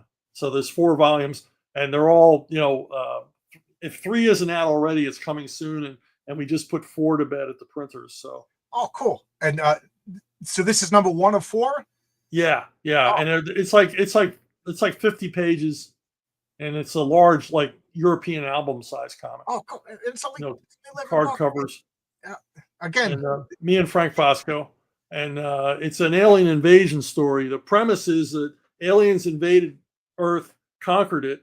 Now it's 30 years later, and the human race is basically living like rodents while these aliens strip mine the whole planet. And this old guy out in Reno, Nevada, he realizes that when they're mining the planet, they're uncovering a lot of gold. And so he wants to put together a crew and have one last heist because he's a criminal. And so they're going to raid an alien hive for a fortune in gold. And that's the premise of the story. Oh, a heist mixed with crime. That is awesome. Yeah, a heist mixed with a sci-fi genre. And there's all kinds of surprises. And typical heist story, there's all kinds of setbacks and problems as they try to pull this off. But it was a lot of fun to work on. And Frank was awesome to work. Frank's such an incredible storyteller. There you go. You just got a sale again. Chuck Dixon strikes again. I got off easy. It's usually $20 every time I talk to Chuck. Yeah. There you go. It's, I think, $11. You're good. Yeah. So. Yeah. There we go. Buy it now. All right. That is awesome. I never, as a kid, would touch a crime comic. I was only into sci-fi, and I realized as a kid, like, TV did war really well. The comic books did superheroes and sci-fi because before Star Wars, nobody else really, in my mind, could do it, all that special effects like Jack Kirby stuff. But now, man, I would love it if you did a war series, Rock or something like that. Yeah, I'd eat that up. Because I mean, for when I was a kid, I liked superheroes. I liked them a lot, obviously. But my favorites were DC's war comics. Another thing that you said, that the DC's Westerns and war comics were some of the best comics ever written. So I said, I got to take this guy, if Chuck Dixon says it about comics, I'm going to take you as an authority. I started getting All-Star Western and Jonah Hex from the 70s. Those Michael Fleischer Jonah Hexes are outstanding. I'm not, and all I could think of is at the same time, Wonder Woman's over here, like lassoing like a pink ghost that's kidnapping some goofy, you know what I mean? And then over here, Jonah Hex is stopping Indians from eating prisoners. And I'm like, how is this the same company? The same month. It is so bizarre, Because in that period, Jonah Hex was their #1 selling title. Oh, man. Yeah. It is and then over on the war side, you had Russ Heath, Joe Kubert, John Severin, George Evans. I mean, they're just kicking ass. And these really grown up, really hyper realistic war stories done in a Comics Code comic. And very emotional, tons of heart, and the storytelling and draftsmanship on these stories is just amazing. There's not a better comic book produced in the United States than the DC Comics in that period in those genres. So good. I wouldn't touch them with the 10-foot pole because if they didn't shoot laser beams or throw tanks, I wasn't or fly or whatever. Yeah, they are so good. Somebody just asked me who made better comics, Frank Rock or Sergeant Fury, and I had to say I think Frank Rock was a better war comic. Yeah. It was more realistic. Fury was like a pastiche of war movies, like 1940s war movies. Which is unusual because Kirby, co-created it or created it with Stan Lee helping him. And Kirby had seen real action. He was at the Battle of the Bulge. Yeah, didn't he get a Purple Heart too? I believe so, but he was in the thick of it. He saw a lot of horrible stuff, but I guess he decided he didn't want to do a grim and gritty war story. Yeah, and I love too when I meet up a kid who just got into comic books 3 years ago, telling me that Jack Kirby would have been on his side, at the Antifa rallies and stuff like that. Jack Kirby punched Nazis. I'm like, oh, you're claiming World War II veterans? These guys hated commies. They hated commies. They hated Nazis. They hated anybody that was trying to tell them what to do. I talked to a World War II vet years ago, and he said, I'm looking at the way our country's going, and he goes, in a few years, the liberals will be wearing the jack boots. I'm like, okay. Yeah. He saw the same signs that they were seeing over there. But, when you got people in masks with symbols and stuff running around in the streets, it's like, okay, we've seen this before. We know how this movie ends. I always quote George Carlin, and I totally agree when he says, I love people. I love the individual. He goes, I could sit down next to anybody on an airplane and have a conversation. That's why I like what I'm doing now, you and me, and I'll be a guest on somebody else's channel, and there's 20 people, and I turn into Cindy Brady. But like one-on-one, I love, but groups of people get scary to me. And George Carlin goes, that's when they start forming slogans and hats and making stickers and marching in order, and pointing over at those people. We don't like those people. Yeah. Marky says Kirby almost lost his feet in Battle of the Bulge. Well, yeah, so many of them did. So many of them almost, it was cold. I've talked to a lot of Bulge vets, and God, more miserable conditions you can't imagine. So, when I think of you always have like realistic cops and the Punisher stuff. Any ideas for like war comics coming out? Is there a market for that? Or I think there would be. They still have them in England. They still sell. They're still in order. The problem is reaching the audience. Yeah. How do you reach that audience? But I think there would be an interest in it. And I remember you said you would love to do it, but you think Garth Ennis has the market cornered? You wouldn't. Well, no, that's at DC. A new editor took over, and he was going to bring the war titles back. And my Batman editors knew I loved the war titles. He said, yeah, go talk to him. And I went and talked to him, and he says, no, only Garth Ennis is allowed to write DC war comics. I'm like, okay, which I know wasn't coming from Garth. I think Garth would have loved to have had me writing war comics. Yeah, I think Garth would. He's a comic book fan. He would have loved reading your comic books. Yeah, right. Yeah. And I have all respect for Garth. He's as into it as I am. Right. I love it. I buy all of his stuff he writes in the UK, all of his war stuff. Yeah, he's still quietly he's releasing war comics that I still get. I've been looking at your links that you sent me, and you have you've been working for the Rippaverse here, and you got I got Alpha Core. I obviously didn't get this one yet, and Horseman. I didn't get the Horseman yet, but my buddy Mike, who is a freak for your Punisher stuff, and he goes, John, it scratches my vigilante itch. Well, scratch my vigilante itch too. So yeah, so I got to pick up the Horseman, and you got this. It's not on the screen. Oh, there we go. The Great War of Separation. I wanted people to see the title. So all right, he's selling 7,000 copies. Before it's even released. Yeah. And it's it's not a pamphlet comic. It's 50 some pages. It's a 4-issue miniseries is what it's going to work out to be. So this is the first issue. I'm unfortunately I'm not as up to date on all the Rippaverse comics, what's the premise of this? This is the prehistory of the published story. Yeah, we go back a generation, and a lot of a lot of the Rippaverse characters, they're archetypes. There's a Superman type and a this type and a that type. And comic book readers, they're not, they're like, well, where'd they come from? They're enjoying them because they're archetypes, and we've made the stories engaging enough. But it's like, where these guys come from? And so this kind of explains that. And the situation, the Rippaverse is very much a separate universe from our own, and the history of it is separate. And this tells the story of how Texas became a free nation. Okay. And it gives the origin stories of a lot of the characters that have already appeared. So you said it's the mysteries and the histories of the Rippaverse. Okay, cool. I like what you said, the archetypes. Now, I think when I'm a rookie. I'm a rookie comic book writer. I have a comic book, Heroic Tales. The patriarch. He's a father, a superhero, a loving husband, and everything like that. But I'll be the first to admit he's a an archetype Superman type of character. Sure. Is there any going around that? Like it, I find that with superheroes, you're playing with archetypes. Yeah. I also. Yeah. I mean, it's it is what it is. I mean, when we were working on Alpha Core, Joe Bennett and I were talking back and forth. My artist, we were talking back and forth, and he said, "You know what the Rippaverse needs? It needs a guy with no superpowers who's a vigilante like Batman or Punisher." And I'm like, okay, let me spin the wheels on that. And I'm like, well, I've written a lot of Batman and Punisher. I don't want to make him like that, but he's going to be that type, And Right. So I wrote him different enough from those characters that I'm happy that he's a unique creation, even though he sort of fits that role within the universe. And then when we were working on the Horseman, I said, you know what they need? They need a cosmic character. They need an Adam Warlock, a Silver Surfer, a Green Lantern. Oh my God. And so we created Zalen, which this is the first time you have a cosmic character coming.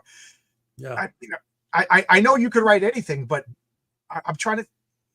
You're more known for more grounded characters. Like I think the closest I get is Alien Legion. I did Alien Legion for. I forgot. Yes, you did Alien Legion. I forgot about that. But this is like Nexus. Like it's insane because I mentioned it to Joe. We were back and forth. Emails and I said, this is kind of what I want to do. He's kind of a mysterious guy. He's almost godlike powers, blah blah blah blah blah. And then I said, do you have any interest? And he sends me all of these pages he did for an unpublished comic, this cosmic comic that he was going to do that never got published. And it was like jaw drop. It was like, whoa, okay, we can go nuts now. Oh, that is cool. Go completely insane now. And he draws the opening page of this book. He has these. I said, I want. There's these aliens and they're bad guys and they're basically raping this planet for all of its water, and they're the bad guys that Zalen defeats at the beginning of the story. And I said, I want them like they're super evolved bats. And what he came back with was like, oh my God, this is so great. Oh, that is cool. I didn't know about this. I'm really excited. I'm coming off a Jim Starlin kick. I reread all my Jim Starlin comics. You'll love this. Oh my God. Yeah. And Adam Warlock was like, I think we all have a character that you're like, no, that's mine. You're not allowed to be a fan of his. Like Adam Warlock was my fan. I mean, he was my guy. And now I saw him in that Guardians of the Galaxy movie, and I'm like, nobody better clap. Nobody better, because that's my guy, And now that they introduced him in the movie, and now there's no interest in it. I'm like, oh man, yeah. It was a great character. Cool. It was a great character. Master Hobo says we know John loves his cosmic characters. Yep. Yep. Oh, yeah. Well, you got one coming. You got a new one coming. You're gonna love him. I promise you're going. Joe Bennett just amazing. We kept adding pages because he kept blowing everything out the two-page spreads. Cool. Keep adding pages to it. Good Ideas Comics says Ennis's Get Fury was solid. Yes, that has the distinction of being the most recent Marvel comic that I ever bought. Really good story. I don't know if you're sour grapes, you don't want to read any Marvel, but this is a good Fury. I'll check it out. It's Garth. I'll check it out. Yeah, it's really. I don't want to spoil, but it's Fury meets Frank Castle in Vietnam. What else? Yeah. Well, I gotta see that. Patrick Daniel says for $2. I want to get a gif of that kid on the ski asking for the $2. for Better Off Dead. $2. $2. What's your advice for breaking in as a writer? Geez, I could use this advice too. Get some money up front. If you're working for a new publisher, and you're signing a contract, say I want $100 advance when I sign the contract. And if they say no, it means they don't have any money. So, and then you want to know, do you have money and where does it come from? Because I've worked for publishers yeah, we have money. Where does it come from? My mom. Okay, goodbye. Good luck finding a writer. Yeah, make sure of that and try to keep as much rights as you can. And make sure you get royalties on the back end, because otherwise you're going to be sitting in a movie theater someday crying because like I created that and I got nothing. I mean, you can join the ranks of Marvel writers who got totally screwed. I remember having a conversation at a convention with Gary Friedrich. He's like, yeah, right after the Ghost Rider movie came out, and he was sued by Marvel that he wasn't allowed to say it. Yep. So he had it on a T-shirt, and he says, "I'm not saying that I created Ghost Rider." Yeah, I mean, you mentioned Jim Starlin. You mentioned Jim Starlin. I mean, they owed Starlin a few million for that. Oh yeah, they made $1 billion. He didn't get it. Yeah, they made $1 billion movie out of his character. Oh, well, $1 billion. They made $5 billion movies with Thanos at the center of them. Yeah, but he didn't get what he. I don't know what he got, but he didn't get what he deserved. Yeah, absolutely. So always make sure you get a piece. And if they say, well, we can't give you a piece, then they're not serious either. Because I always explain, I mean, I was going to work for this Christian publishing company. They were going to publish Stories of the Saints. I'm like, I would love to write comics based on the lives of the saints. Yeah, that's some great stuff. Oh, and my God. Acts of the Apostles is the best part of the Bible. I said, I want like something on the back end. It doesn't have to be a lot. It could be 3%, 5% of royalties. They gave you this off your profits. And they said, well, no, we can't afford that. So how can you not afford it? I'm not asking for money now. I'm asking for a little piece of the money you're going to make. So when you make the money, you can afford to give me a little tiny percentage. And they just said no. So I'm like, well, I'm not, I don't mind doing work for hire, but I got to have a piece of it. Oh. And I tell everybody the same thing. I mean, when I do a comic of a movie treatment, I do a lot of that. People send me a movie treatment.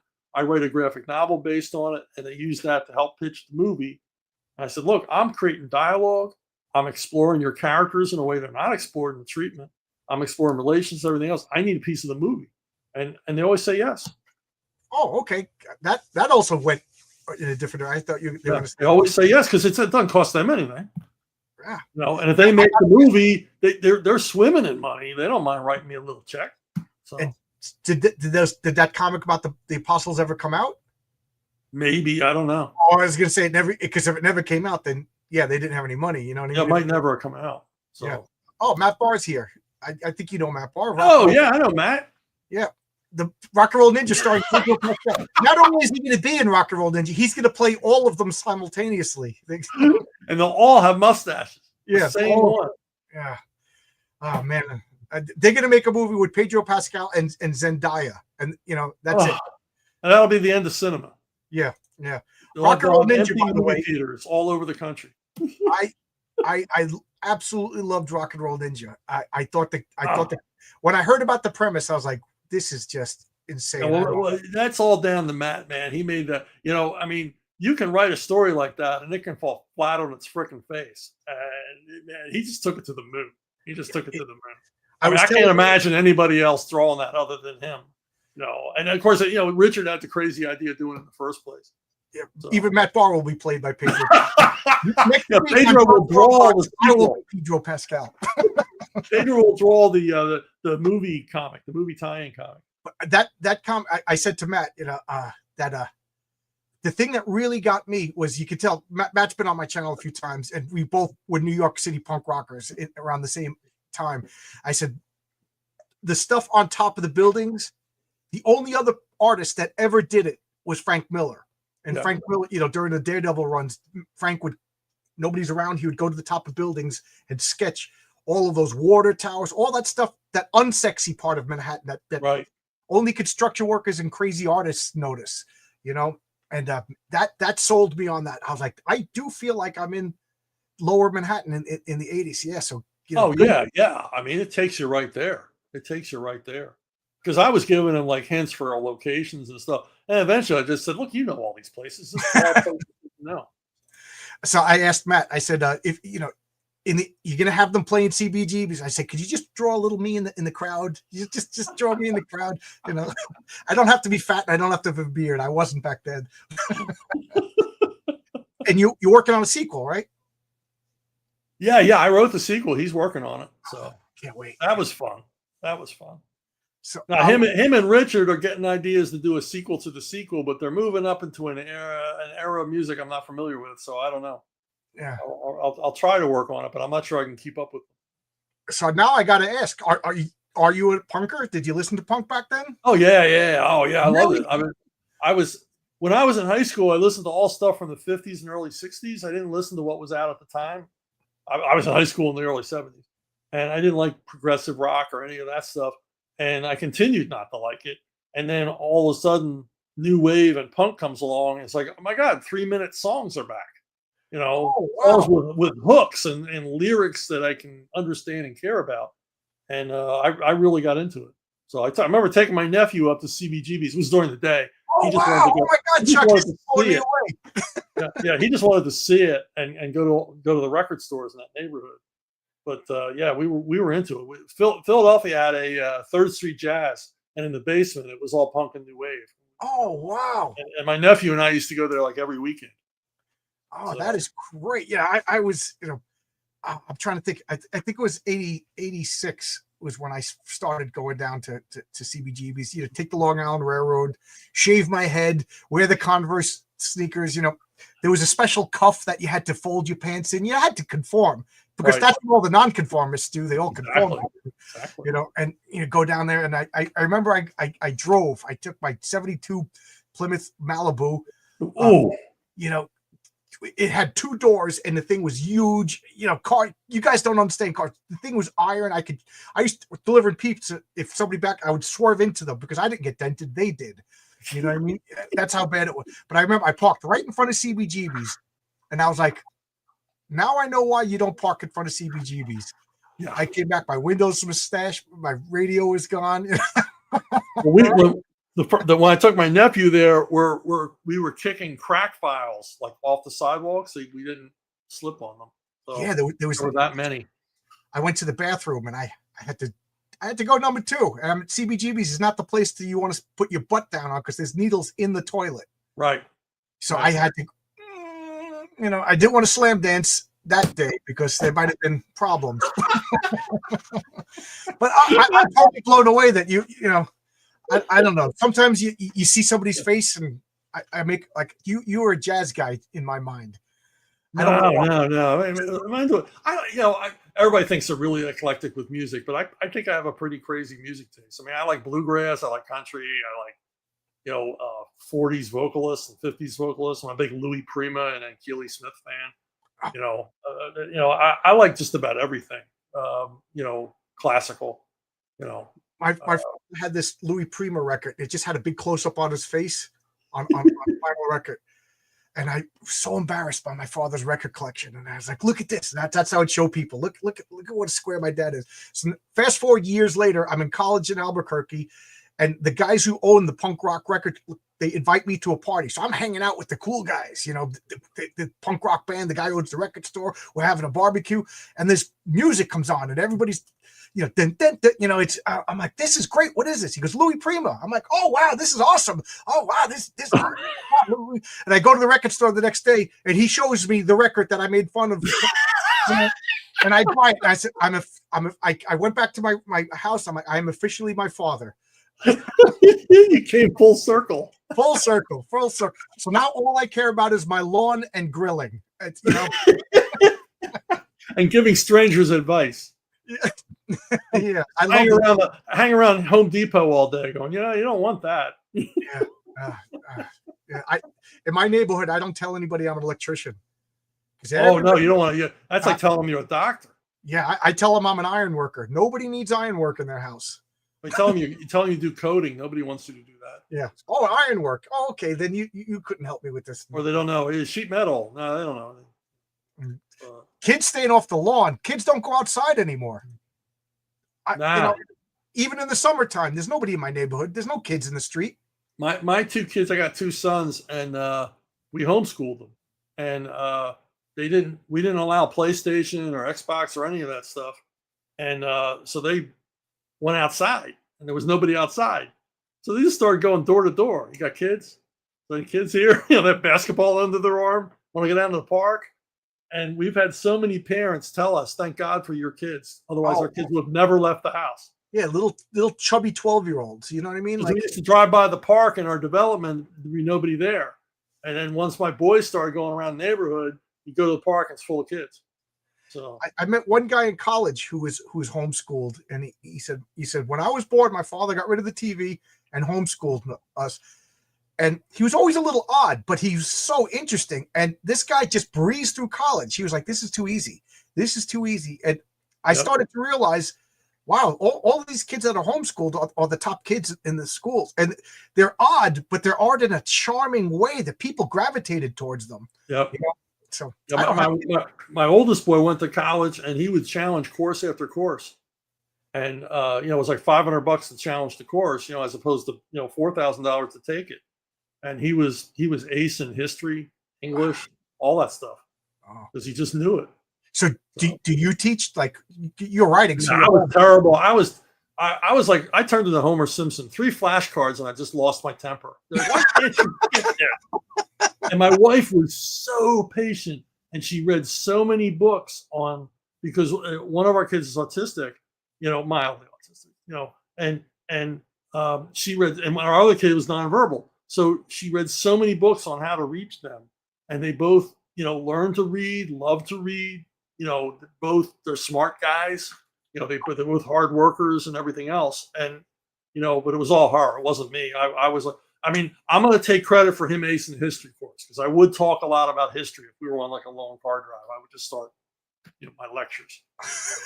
Yeah. And lots of laying on the living room floor playing with toy soldiers. But I had to explain who the toy soldiers were and why are they lined up like this. Yeah, you got to give them the. I was the same way when my friends came over to play with my toys. I'm like, that's not the correct voice for that. Yeah. when Scott used to come over, I'd be like, "Mom, tell him I'm not home." Why? He uses the wrong voices, and that became a joke in my family. You got to use the right voices when you play with John. Yeah, we would have gotten along great. Now, are your kids? We've been talking. I usually do an hour, so stop me if I'm going too long. I'm going it. Okay, so do your kids read comics? My oldest doesn't. He shares my love of movies, and the youngest he reads manga. He was a big Gru fan, and now it's all 2000 AD and Judge Dredd. Oh, okay. So he keeps up with all that stuff. But, I was wondering if it was just like, my dad is so not cool. Like your kids. No, I never. Something. I credit that to I never tried to be the cool dad. I'm a geeky guy, and I just was that. But they liked it. They liked it because I would go to like speak at public schools and stuff about comics. I would get invited. Not on my own. I wouldn't just show up and start talking about comics. They would invite that guy again. It's that guy again. He's got a box of comics under his arm. But I would get invited, and they thought that was cool. That must. Oh man, like hi, I'm a police officer. I keep your town safe. Hi, I write Batman, and it's like, push that cop out of the way. Well, I would bring, this is back when I was working for DC and Marvel, and I would have piles of comps. I'm like, what the hell am I going to do with all these free comics? And I would take them to school, and everybody would get a couple of comic books. Come up and grab some comics. And I remember one time I spoke at a school, and it was kind of heartbreaking. I was supposed to speak to one class, and when the other classes found out about it, they all wanted to hear me. So it was one of those schools where the schoolrooms were divided by like these folding walls. Yeah. They folded all the walls up so all the classes could hear me. And I'm up at a blackboard, right now, and big piles of comics in front of me. And I said, come up and get some of these comics before I start talking, so you'll know what I'm talking. So they're all, and they went nuts over Green Arrow. They'd never seen it, never knew anything about it, never heard of this character, and they were all crazy about Green Arrow. Like the minute they saw it, and it's heartbreaking. It's like, these kids could have been comic book readers, right, but they weren't. And then the one that killed me was, I was talking about writing for The Simpsons. The kid raises his hands. He says, "You wrote for The Simpsons TV show?" I said, "No, I write Simpsons comics." "There are Simpsons comics?" Oh, and my all the God. kids are like, "Simpsons comics? There are Simpsons." And I'm like, you should all know this. No, what is but they're not put anywhere where you ever see them. So my buddy came over here when I first moved in the house, and he brought his 2 little girls, and I have a stack of comics for little kids, and I gave it to him, and they were just looking at it, and he went to his mom. "What is this?" And his mom went, "It's a comic book." I mean, granted, they were young, they were like 6 or 7, but they didn't even know what a comic book was, And then they left. That's the part that got me, was when they left. They were so not interested. It was still on the table when they left. Wow. Wow. Yeah. I mean, they skipped a couple of generations of readers. So I always said if carrots were marketed the way comic books are marketed, within a year, people are going to go, "Remember carrots? Yeah. Can you still buy them?" They still make carrots? You have to go down to the carrot store. Where's that? Patrick's I don't know if you had the same experience, but you'll talk to people and they'll say, "Well, is there a comic shop near me?" And I'm like, "Yeah, there's one in the strip mall next to the Publix." I never noticed it. Of course not. Yeah. Unfortunately, there's 3 comic book stores within walking distance to me. One of them, you go in there, there's just an old guy, and you say hello to him, and he's like, "I can't wait to retire." You're like, "Oh, geez." And then you go into the other guy, and I get so mad. The stereotype of comic book Fourth World Comics is by me. I think you've been to Fourth World Comics, or am I thinking of somebody else? But anyway, that guy is ultimate comic book guy. But the comic book store right by me, I walk in there. My buddy Mark, who comes to visit me once a year, and we do all the comic book stores, he gets a big stack of comics. He brings them to the front, and then he starts opening the Overstreet Guide. And we were like, dude, can you imagine looking up the Farmer's Index to see how much a carrot is when you finally get to it? Dude, seriously. Wow. Patrick wants to know, what do you think is the best adaptation of a comic? Movie adaptation. I think Spider-Man 2 is one. I mean, the first Spider-Man movie obviously is good, but Spider-Man 2 really seems like a Spider-Man comic. Ditko Spider-Man comic brought to life.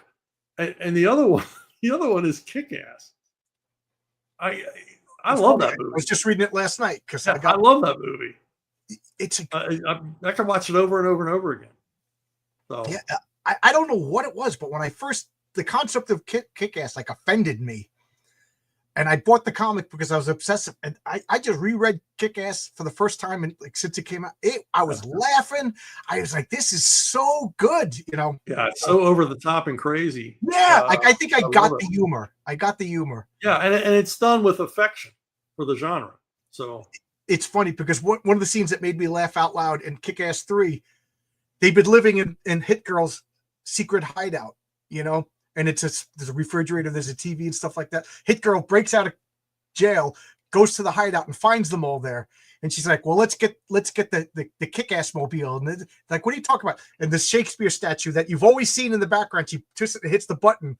And he goes, "What's the significance of that?" And she goes, "You call yourself a geek." As she's sliding.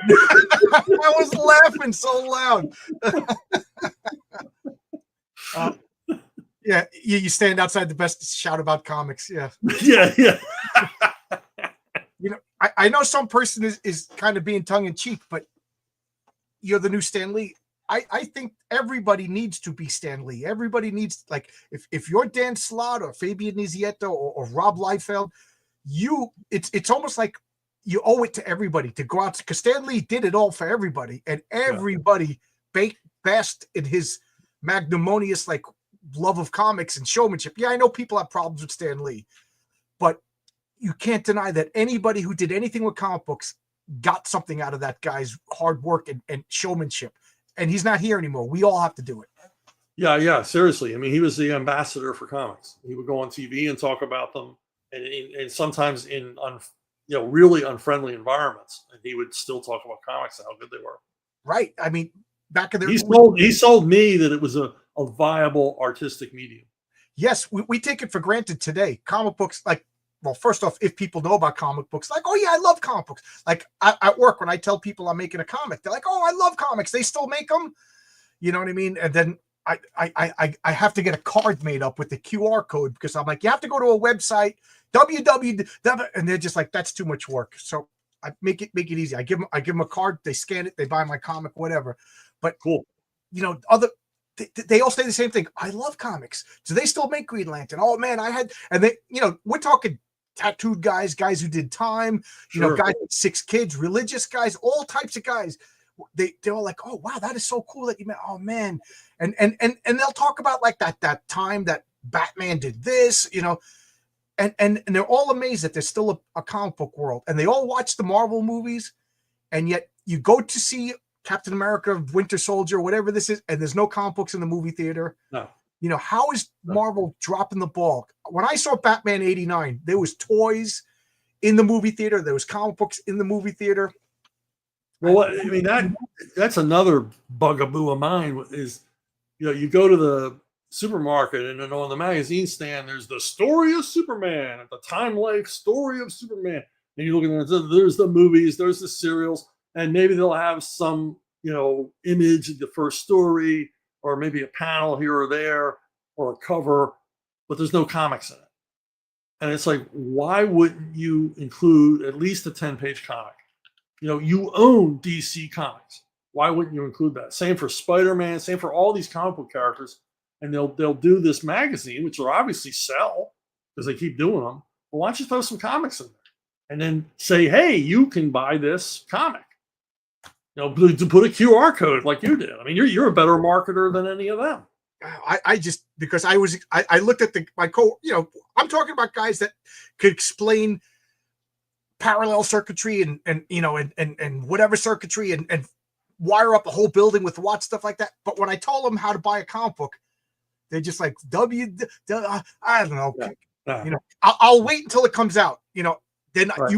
I give you the money, you give me I'm like, well, I kind of need you to buy it now, so I have the money to make it. That's how it works. Yeah, that's crowdfunding. Yeah. But yeah, so you got to make it as easy as possible. Master Hobo's goofing around, says Chuck prefers trains over buses. Obviously, he watches my show on YouTube. So. Yeah, it's because I was thinking the same thing. I when I moved to Albuquerque, I took the Amtrak and I spent 3 days on the train. I remember I had conversations with this old family. We sat at the dining car. They bought me lunch. I must have looked like a bum. I was a kid at the time, and they bought me, and we just talked. I remember there was a volleyball player from California, and I just finished in a pizzeria, so I was a pizza maker from New York. We were the stereotypes meeting on the train. It was so much fun. I met this chick that I'm not going to talk about because that didn't end too well. But anyway, I met a lot of things 3 days on that train. I would travel a train any day. But oh yeah, like I said on my show, I don't care where I'm going. If it's on train, yeah, I'm going. I'll go with you. I don't care where it is. I'll tell you, the first time I went by train, they sit you in the dining car. You're eating with strangers. Something we never do anymore. Yeah, sitting down. Place was packed. It was post 9/11, packed. And I sit in this guy and we're talking, and I said, my brother-in-law works for the FAA, and he told me not to fly after 9/11, so I'm taking the train to Florida, right? And the guy says, well, I'm taking the train for much the same reason, and he starts telling me his 9/11 story, and he says he was a guy about my age, and he says I was in Vietnam, and he says I was a leader of a mobile unit, helicopter mobile unit, and he said we were going on this big operation, and just before it, I broke my leg, and I couldn't go with them, and they went on that mission, and none of them survived. Oh my God. He goes, the rest of my life, I thought I had that survival guilt. He goes, I should have been with them. Maybe if I was with them, they would have lived. He says, I know it's irrational, but I still thought that. And he goes, why am I here? Why did I survive? Why did God choose me? And he says, the day 9/11, those planes hit the tower. He says, I knew my daughter had a job interview that morning at the World Trade Center. And he said, I was calling her. He says, you couldn't get through. And he says, I'm sweating bullets. I'm calling her and calling her. Finally, I get through to her. And he says, I'm so overjoyed she's alive. And she says, were you there? What happened? And she said, Dad, I didn't go to the job interview. I fell down the stairs this morning and broke my leg. Oh my God. And that's the story. And I wouldn't have heard that if I was flying on a plane. So. I remember there's an observation car in the train, and we go up, and me and that volleyball player, we just sit there, we get a couple of beers, and this old man just comes, and we're the only three people on the observation train. It is beautiful, like Texas, in the middle of nowhere, Texas. Yeah. Beautiful stars, like you could see the Milky Way, and we were just talking, Phil, conversations I never would have, like it was, hate to say it, but it was like one of those movies where the black guy's an angel. He just came talking about, he was an old guy talking about like the way it used to be in America. It was such a great conversation. And then I'll never forget, in the middle of the conversation, this guy in a hard hat just comes up and just look, everybody okay up here? And he just had a hard hat, and he had the hair over here and a little thin mustache. And the volleyball player was stoned, and he just goes, did I just see a doozer? Remember Fraggle Rock? And we would just laugh. Oh man, like our ribs were hurting laughing. It was just, I'll never forget that 3 days on the train for the rest of my life.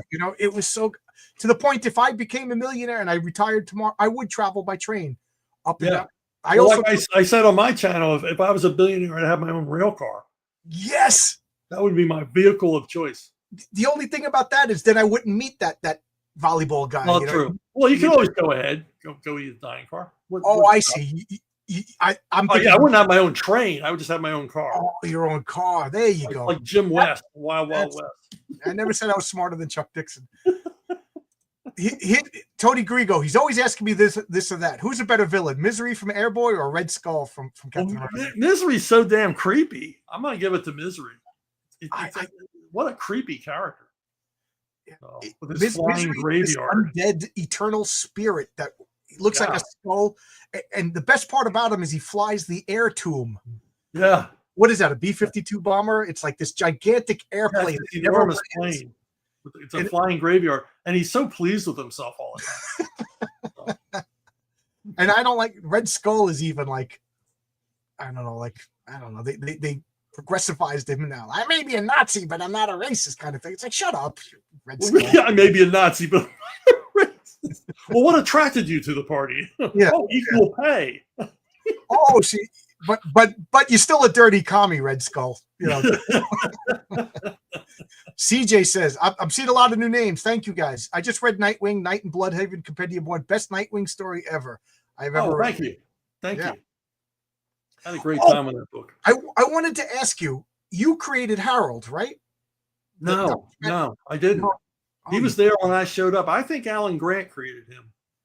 What a great character. Yeah, he was there. I think it was a Denny O'Neil idea that there'd be a technological guy, a guy that fixed stuff. Because Denny shared my opinion that Batman may be the world's greatest detective, but he can't be the world's greatest mechanic and electrician and plumber and everything else. So I think it was Denny's idea, and then I think Alan created it. Oh, okay. I always associated Harold with you. I love that. And he kind of just went into the Batcave and disappeared, like the little girl from Family Matters. He just yes. Or the oldest son on Happy Days. Yeah, people don't believe me when I tell them that Richie had an older brother. Yep. Yeah, his name was Chuck Cunningham. Chip Cunningham. Oh, I skipped it. You're a Batman guy. I think Chuck's fair to say he's a Batman guy. Yeah. Who was your favorite Batman actor? I think Michael Keaton played him best. The secret to playing Batman is to play Bruce Wayne well, and Keaton was by far the best Bruce Wayne. Now, he wasn't the most physical of the actors and everything else, but he couldn't be in that stupid costume. But, I remember him turning. He pulled it off. He pulled off that, guy. He's got so much FU money, and he pulled off that sort of, without being effete or obnoxious, just sort of, this guy's not like the rest of us. You know? And then you add to that he's Batman too. So what do you think about this? Now I've been very vocal that I've been disappointed with every Batman movie. Every one. Every one of them, in the fact that they're not Batman movies, because this is a guy in armor who's getting shot in the chest, and then bludgeoning his way. Like the example I always give is Michael Keaton's Batman drops a bomb and blows up the Joker's. How many people did he kill? And then in the second movie, the machine guns come out when he's fighting the Penguin, and then even this new movie with the guy from Twilight. All I'm thinking is I'm driving home on the Long Island Expressway, and then Batman's chasing the Penguin, and oil tankers. How many people die just commuting to work? And then he gets the Penguin, and he just lets him go. And I'm like, none of these guys portrayed Batman the way I would like Batman. Do you think I'm off the mark? Or No, you're on the mark. I mean, my biggest problem with the Batman movies, other than the 1966 one, is that Batman is never intellectually challenged. He's never really a detective. Right. You know? He just sort of like the plot just sort of advances and he's drug along with it. In a lot of cases, he's not even central to the story. It's really weird. I always say my favorite Batman and Robin movie is Die Hard 3. Because Yeah. it is a Batman and Robin movie because you have the Riddler, Jeremy Irons, and they have to use their wits to defeat him. And plus their brawn and might and courage and all the rest of it. But it's the best Batman. And it's weird because I saw it the night after I saw Batman Forever, which was supposed to be a Riddler movie. I'm sorry. And even then, the Riddler does not intellectually challenge Batman. Yeah. I after the Penguin one, I was like, I'm done. This isn't Batman. Like Yang says the latest Batman movie, at least he did some detective work in it. Yeah, I didn't see it. I'm I sort of tired of it all. I'm tired. Another, and again, we've been talking way too long. Whenever you want to leave, just say so. Okay, I will. I didn't look at the clock once, so I don't know how long we talked. Okay, good. I just don't want to take advantage of your niceness and your generosity. But one of the things about now I just lost my train of thought. That I've been saying for years that there's 4 eras of Batman, and I guess you obviously you're the man. But I always said that there was the Golden Age Batman, then there was the Silver Age Batman, and then Neil Adams kind of changed that. I always say that that was the detective Batman. So I kind of put that Neil Adams basically to include your run as the detective Batman. And now I always say that Grant Morrison made the Bat God. Yeah. And so my favorite is the detective Batman. Now, do you think my 4 groups of Batman is accurate? And what do you think about that in general? I would add in a little era in the late 50s, early 60s where it was the sci-fi Batman. Okay. He was meeting aliens and traveling through time and stuff like that. Yeah, going to Jupiter. yeah. But I mean that's accurate because Denny and Neil sort of reboot Batman back to his roots and he becomes a detective again. Yeah, I think that's accurate. Okay, good. I remember when Batman '89 was being announced. I was working a summer job at the telephone company in Manhattan, AT&T, and I was all excited. I was a kid. I was like, right out of high school, I'm like, they're making a Batman movie, and I just remember all the guys like, oh, that's going to be hysterical, because they don't read comics and they're thinking of Adam West, and then even the news was like, Biff, pow, Batman movie's coming out. And then, Michael Keaton's going to be Batman. So Mr. Mom is going to be Batman, And it wasn't until Jack Nicholson was announced that people were just like, oh, okay. So I don't like the Tim Burton Batman movies. I didn't like Jack Nicholson. I thought he just telephoned it in. Yeah. But I will say that it was a phenomenon. And it changed the way people think about Batman. Like It made people that weren't reading comics realize, okay, it's not Adam West. It's not meant to be silly. But I remember when when the Batman show came on, I was 11, and it debuted in January. It was mid-season replacement, and in December they started running these ads. And it was just the Batmobile roaring out of the Batcave. They would say, Batman is coming. It's like a 10-second ad. And I'm like freaking out. Batman. Oh my God. Batman is going to be on TV. This is going to be great. It's going to be awesome. So it comes on Tuesday night. And I'm laying on the living room floor watching it. My parents are doing something. And they start watching it with me. And they start laughing. And I was mortified. It was like you told me God is dead. I mean, it was like, what? They're laughing at Batman. You can't laugh at Batman. Batman's not funny. And then I realized No, it is funny. He's acting like a total goofball on this show, and I hated the show. I wouldn't watch it. Oh And I man. remember like Batmania hit. People don't understand what things were like back then with the merchandising. And everything. Batmania hit, and it was crazy. You couldn't turn on the radio without hearing about Batman. You couldn't turn on TV without hearing T-shirts, toys, lunchbox, everything just boom came out of nowhere. And I'm going into school. It's wintertime. We're taking hanging our coats in the coat closet. And my friend says, "Look what I got." He opens his shirt. He's got a Batman shirt on. I just saw red, and I wasn't this kind of kid. I just saw red. And I just shoved him into the closet. Shoved him on his ass. He's like, "Well, what's going on? What's going on?" "That's not Batman. That's not Batman."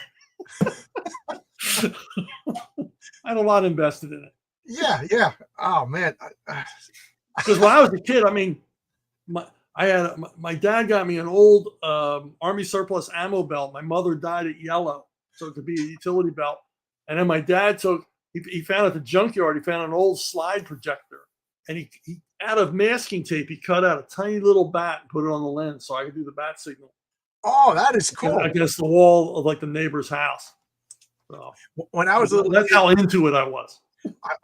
Well, I was born in ’68, so Batman was already, by the time I could develop memories, it was already gone. But I remember going to school, and I could. Oh, what am I talking about? Before school, I couldn't even read. I'm like a little kid, maybe out of diapers. And mom, what does that say? That says "pal." Mom, what does that say? Bang! I thought I was missing important stuff. I love Batman. But just like you, my mom bought me this like goldenrod long sleeve sweater, and it had a collar. Yeah. It had a black collar, and I'm like, this is my Captain Kirk shirt. Man, did I love Captain Kirk, the original Star Trek. So I went and got this golden duct tape, and I put it, I cut, and I made bed. It like I just wore that. It must have stunk because you know how kids are; they never take anything. And I remember going to Thanksgiving to my uncle's house, and I forgot that I still had it on. And all my cousins like, "Oh look, Captain Kirk's here," and I'm like pulling them off, But, and the way, I'm still like very protective of the original Star Trek series. My goal is to get on Graham Nolan's landing party and talk. Oh yeah, you gotta do that. Yeah, do that. Yeah. Oh man, I just I can forgive the bad sets because I'm taking it for granted that you're an original Star Trek fan. Are you? Absolutely. Yeah, Kirk forever. Yeah, Kirk, and I say that the new Star Trek movies, like my friends, like they're really good. There's a lot of action. I said that's just it. The original Star Trek was philosophy. It was discussion. Like my wife never really got into it, so we started watching old Star Trek TV shows. And it's just me and my wife talking about, and then she's like, "Oh, I never thought of that. I watched this 30 freaking years, and I never thought." And we would have like in the car talking for 2 hours about that particular episode. Right. Then we went to the movies, and they're decent action movies, but we never had any discussion. To me, that's the difference between Star Trek. It promotes thinking and discussion. Well, they purposely took everything out of the Star Trek franchise that made it Star Trek, and just made them, action figures. And just, yeah. There you go. Chuck, Master Hobo wants you to be Batman, and I'll be Robin. You're into punk rock. Somebody sent me a picture of Lou Reed dressed as Robin. And was it Nick Cale? Yeah. From the Velvet Underground was Batman. And that's while they were in the Velvet Underground, they would go to kids' parties for pay dressed as Batman and Robin. I love that.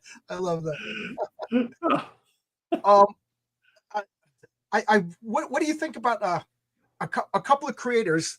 I don't want to mention any names. I'm not here to slam any creators, but like they got screwed over by Marvel and DC. Surprise, and they wouldn't sign autographs for those comics. And I remember, that's not right.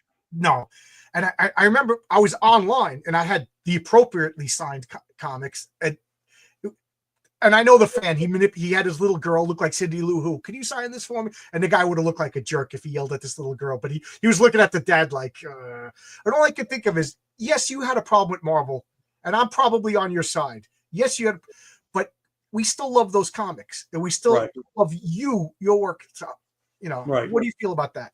No, I mean, sign them. I mean, I'm old school. I don't charge for signatures. So, Jack Kirby didn't charge me, so I'm not going to charge you. I mean, we were talking about John Byrne. I remember John Byrne used to have a rubber stamp of his signature, and he would put it on reprints. Yeah. So, but I couldn't do that. If you want it signed, you want it signed. I mean, I remember when I first became a pro and did my first store appearances, and I'm signing comics, and people always bring a comic you didn't work on because they don't know. Yeah.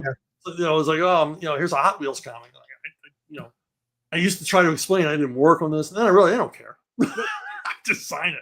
I'll sign whatever you got. Bring me this, I'll sign it. So. I can understand like a couple of actors, they won't sign because they know that it's just going to go on eBay and they're going to sell it for. Well, that's a different thing. I understand both sides. I know my stuff. I mean, somebody might think it's going to be worth money on eBay, but it's not. Oh my God! How many times? Oh, you write comic books? I have Green Lantern #1, and you're like, oh yeah, from 1993. That's 50 cents. I got guys that at least once a month. Like, oh, I got comics in my. Oh, take a picture of them. Okay. And the next day they come in, they're all excited. I'm just like, sorry, these are Chuck Dixon comics. These are worthless.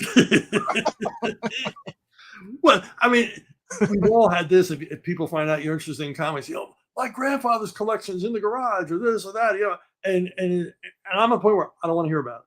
I don't want to know about it. I don't want to hear about it. Because it's like that every comic book fan's dream of finding that, mother lode of fantastic old comics. And it's like, it never happens. I don't want to know about it. I mean, I was at a garage sale a few years ago with my son, and he was buying Legos, and I was just hanging out with him. And this guy had comics. He had comics in boxes, and they're bagged and boarded, and they're all 90s stuff you literally couldn't give away. Yeah. And he's got like, price guide prices on at a garage sale. Yeah. And I'm like, that's nothing I want. I said, do you have any other comics? And he goes, oh, I got some back in the garage. I go back in the garage. There's like an old box with unbagged, unboarded comics just laying in there. They're not even stacked. They're just sort of thrown in there like trash. Complete run of Weird War. Oh my God. So I buy a complete run of Weird War. What do you want for these? I'll give you $20. Okay. So I go home, fill out my collection, got all the issues I was missing, put the rest up on eBay for about $600. and I told my son, I said, look, this guy didn't know anything about comics. He didn't know that he was ignoring the gold and selling the crap. Yeah. Because he didn't do his homework. I always get nervous. I whisper when I tell the story, like these people.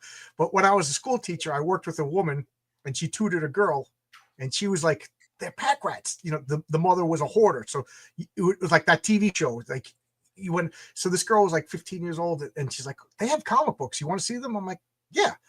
Like you said, everybody's dream, you're going to find the mother lode. But I have no expectation. So I go there. Everything Marvel put out from 1963 to 1974 in order, in near mint condition. Wow. Now, at this point, I didn't get paid. You get paid once a month for the New York City Board of Education. And I just got hired, so I didn't get paid for 2 months, but they forgot to put me in. So I'm in the second month of not getting paid for 3 months. I literally had $1,111. I'll never forget, to my name at this point. And I'm like, my only bid is I need $11 for gas to get to work. So I said, I'll give you $1,000. And the girl's like, oh, okay. She played it cool. And then 2 months go by. So now it's like a week before Christmas, and I get a call. Do you want some comics? I'm like, yeah. So I go with it. She goes, these are the rules. You got to come in between these times. You got 15 minutes, bring boxes. So you're taking them out. But I didn't realize it at the time, but she didn't tell her mom. So I show up with long boxes. It was raining, so we got garbage bags. Me and my brother come in like thieves in the night. And so now because I couldn't see everything. So I'm like, oh my God. I'm like, Mike, shut up. We fill the boxes. We drive home. I never even drove to that town ever again. Till this day, I've never drove to that town thinking that they're looking for me. But I went to my friend Larry, who runs the local comic store. He's like, John, this is like $200,000 worth of comics. Like I filled out the only Fantastic Four I was missing was number 1, 2, and 3, which I bought since. You know what I mean? But like first Daredevil, first X-Men, Spider-Man from issue 20 up. You know what I mean? Oh my God! So that was my like I said, you did it. You lived the fantasy. And the other story, this one aggravates me. There's a guy on the train station. He looks like the Hulk in He loves. So we talk about comics all the time. His brother-in-law, he goes, my brother-in-law is the worst human being on the planet. He's the biggest piece of shit, arrogant trucks. He's like the stereotypical bad guy in a stock movie, in a Wall Street movie, you know. But he goes to sales when people don't pay their storage unit fees and bids on them, like it's blind bidding. Guess what this guy got?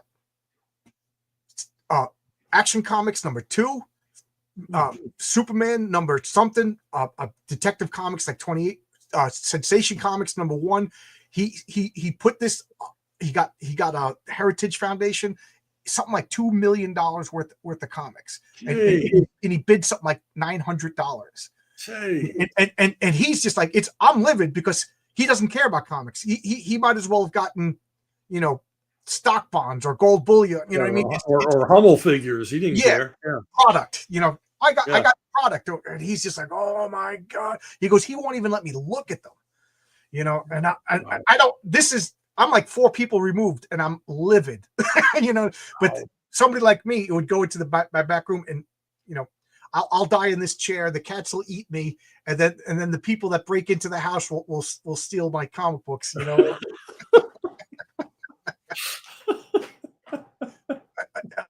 I didn't know at the time too, but I worked in the same building that Steve Ditko worked in when I was. That company had a contract, so like 3 days a week I'd be in the Marvel building. 3 days a week but I didn't know it was the Ditko building. Wow. So I'm like, I always wondered, did I meet Ditko in the hallway? Like going up in the elevator, you know what I mean? I just didn't recognize him. And then about a year after I left, I found out that was, so I would go around and look to see if I could meet Ditko. And I knew he was, and I'm like, this guy could be dead in the office. And I was like getting stressed, like, because I knew he just had original artwork from Spider-Man just sitting in the office. I'm like, that guy's going to die. And the maintenance guys are going to rip off all that art. Well, actually, all of that artwork was at his family home in Johnstown, Pennsylvania. Thank God. I was getting anxious just telling that story. He would visit every Christmas and bring all of his original art with him. Oh.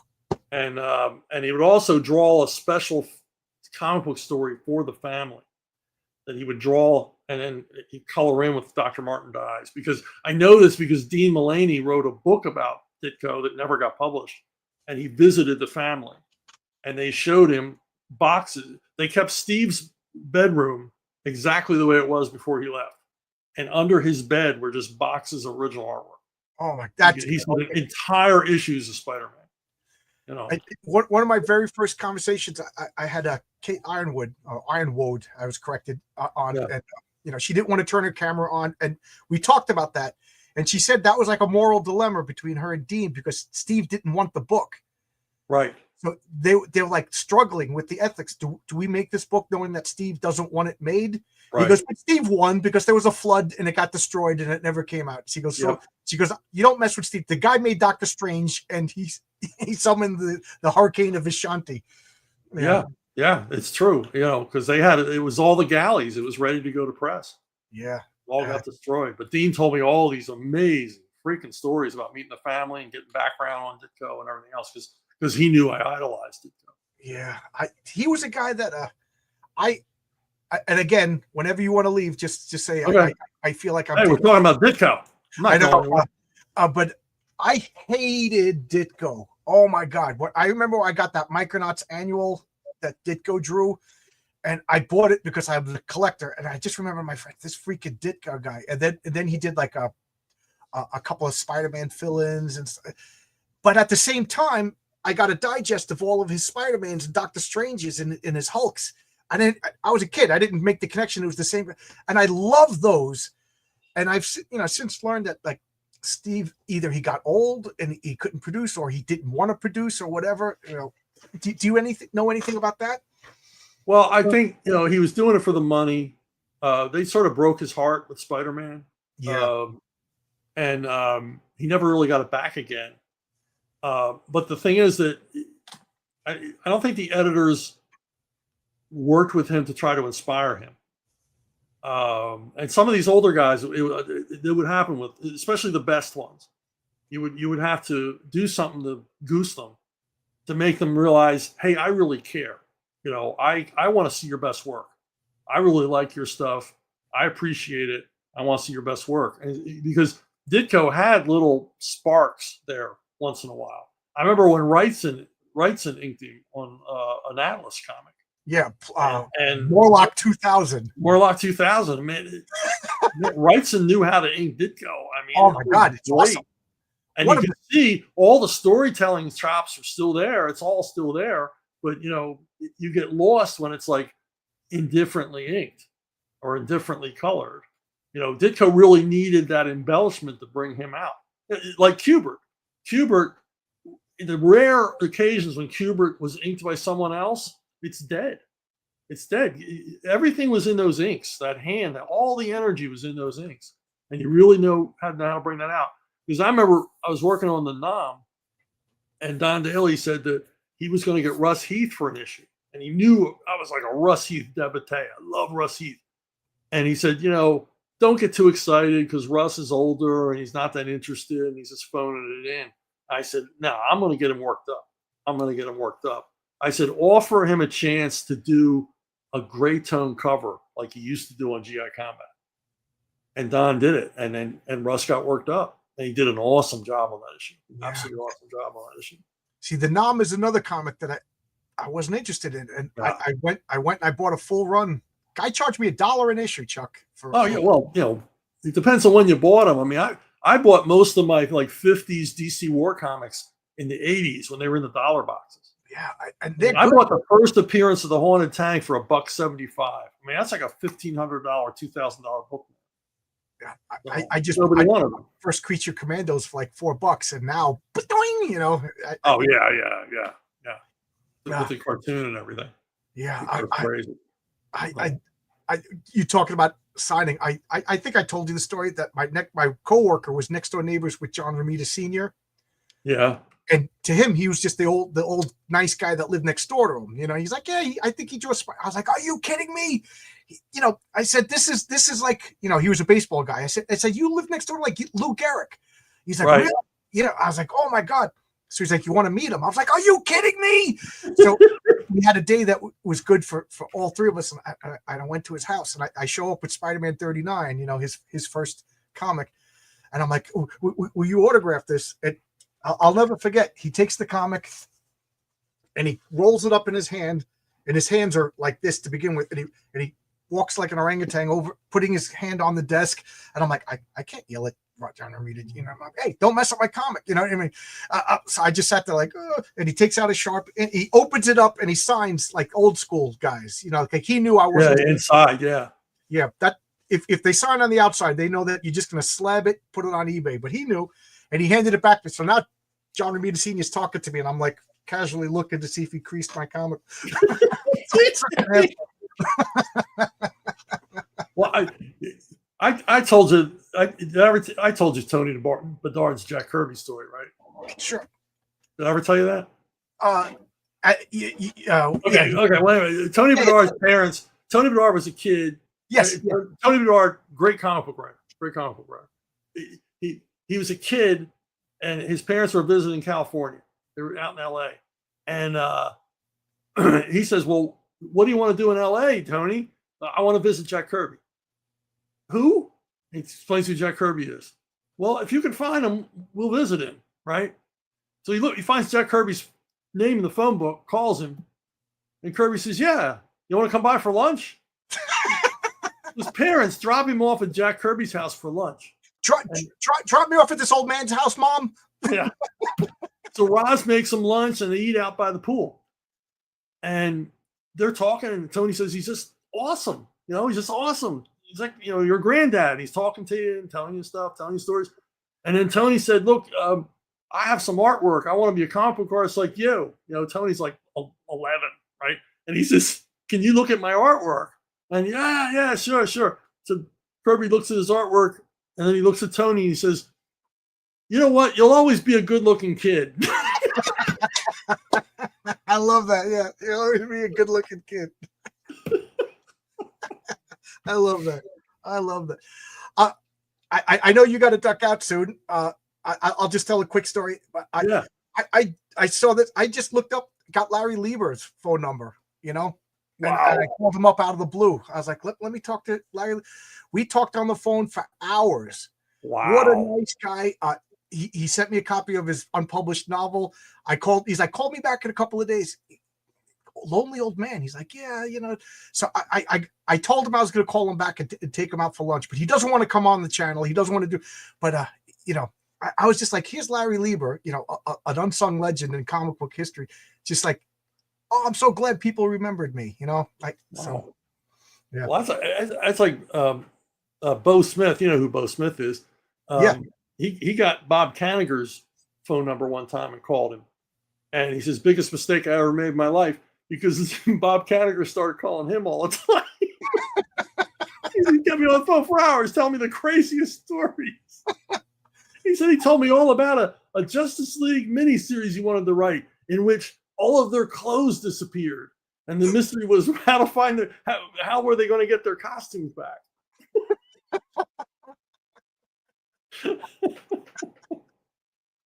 Yeah. Oh man, that would be funny. That's a comic book story. That you befriend an old retiring comic book guy, and now he's moving into your house. He's attached himself to you. Oh God, yeah. You talk to me, and I'm not going to go see Larry Lieber now. Thank you. I'm off next week. I gotta do it. I gotta get off my. It's like. Do you ever hear Mel Brooks tell his Cary Grant story? No. It's like early '60s. Mel Brooks got a contract to write for one of the studios, so he's in the writers' bungalows with a bunch of other writers, and he runs into Cary Grant at the commissary. Oh, Mr. Grant, I'm such a fan of yours and everything else. Well, come sit and have lunch with me, right? And when it comes time to pay the check, Cary's like, oh, I think I left my wallet in my trailer, right?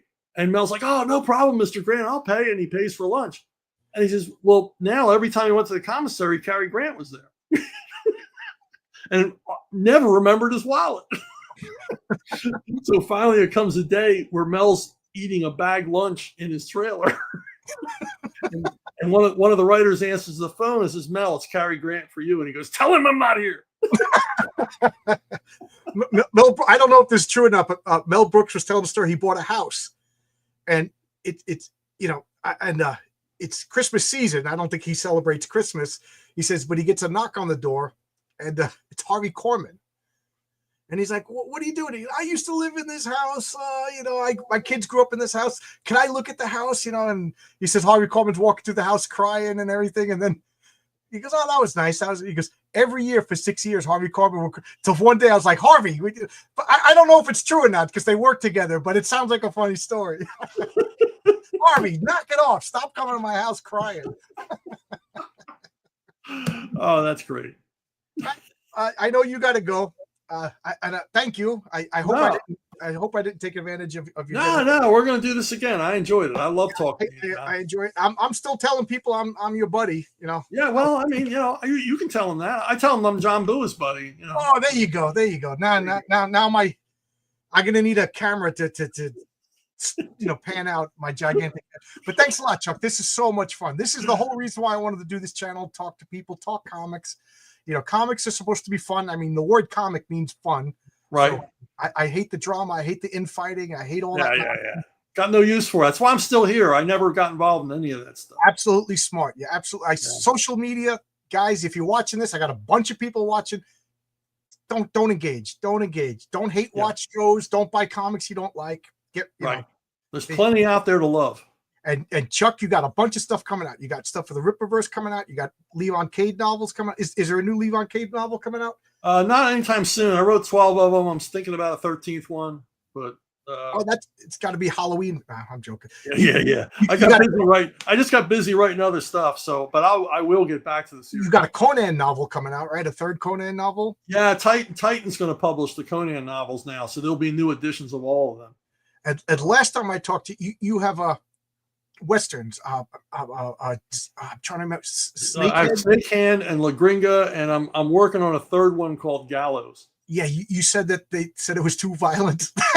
Yeah, the publisher wouldn't publish it. They were too violent, so I ended up going to Castalia. They said, "Hey, yeah, we'll publish it." Oh, there you go. I can't wait for that. Yeah, I got those series. I got Shrinkage. I got a lot of your novels. Oh wow! Oh, I love Shrink. Of anything I've ever written, in prose. That's the thing I'm most proud of. And Oh, really? Nobody's read it. I just liked it because it sounds so different than anything else you ever did. So I was like, I got to get this. But again, I'm finding myself talking again. I'll keep you here for another 30 minutes. So thanks a lot. Sure. Thanks a lot. And please do come back whenever you want. Absolutely. Absolutely. I will be back. All right, guys. So I'm going to hit this trailer and then we're out of here. Bye-bye, everybody. Thanks for watching. This is a blast.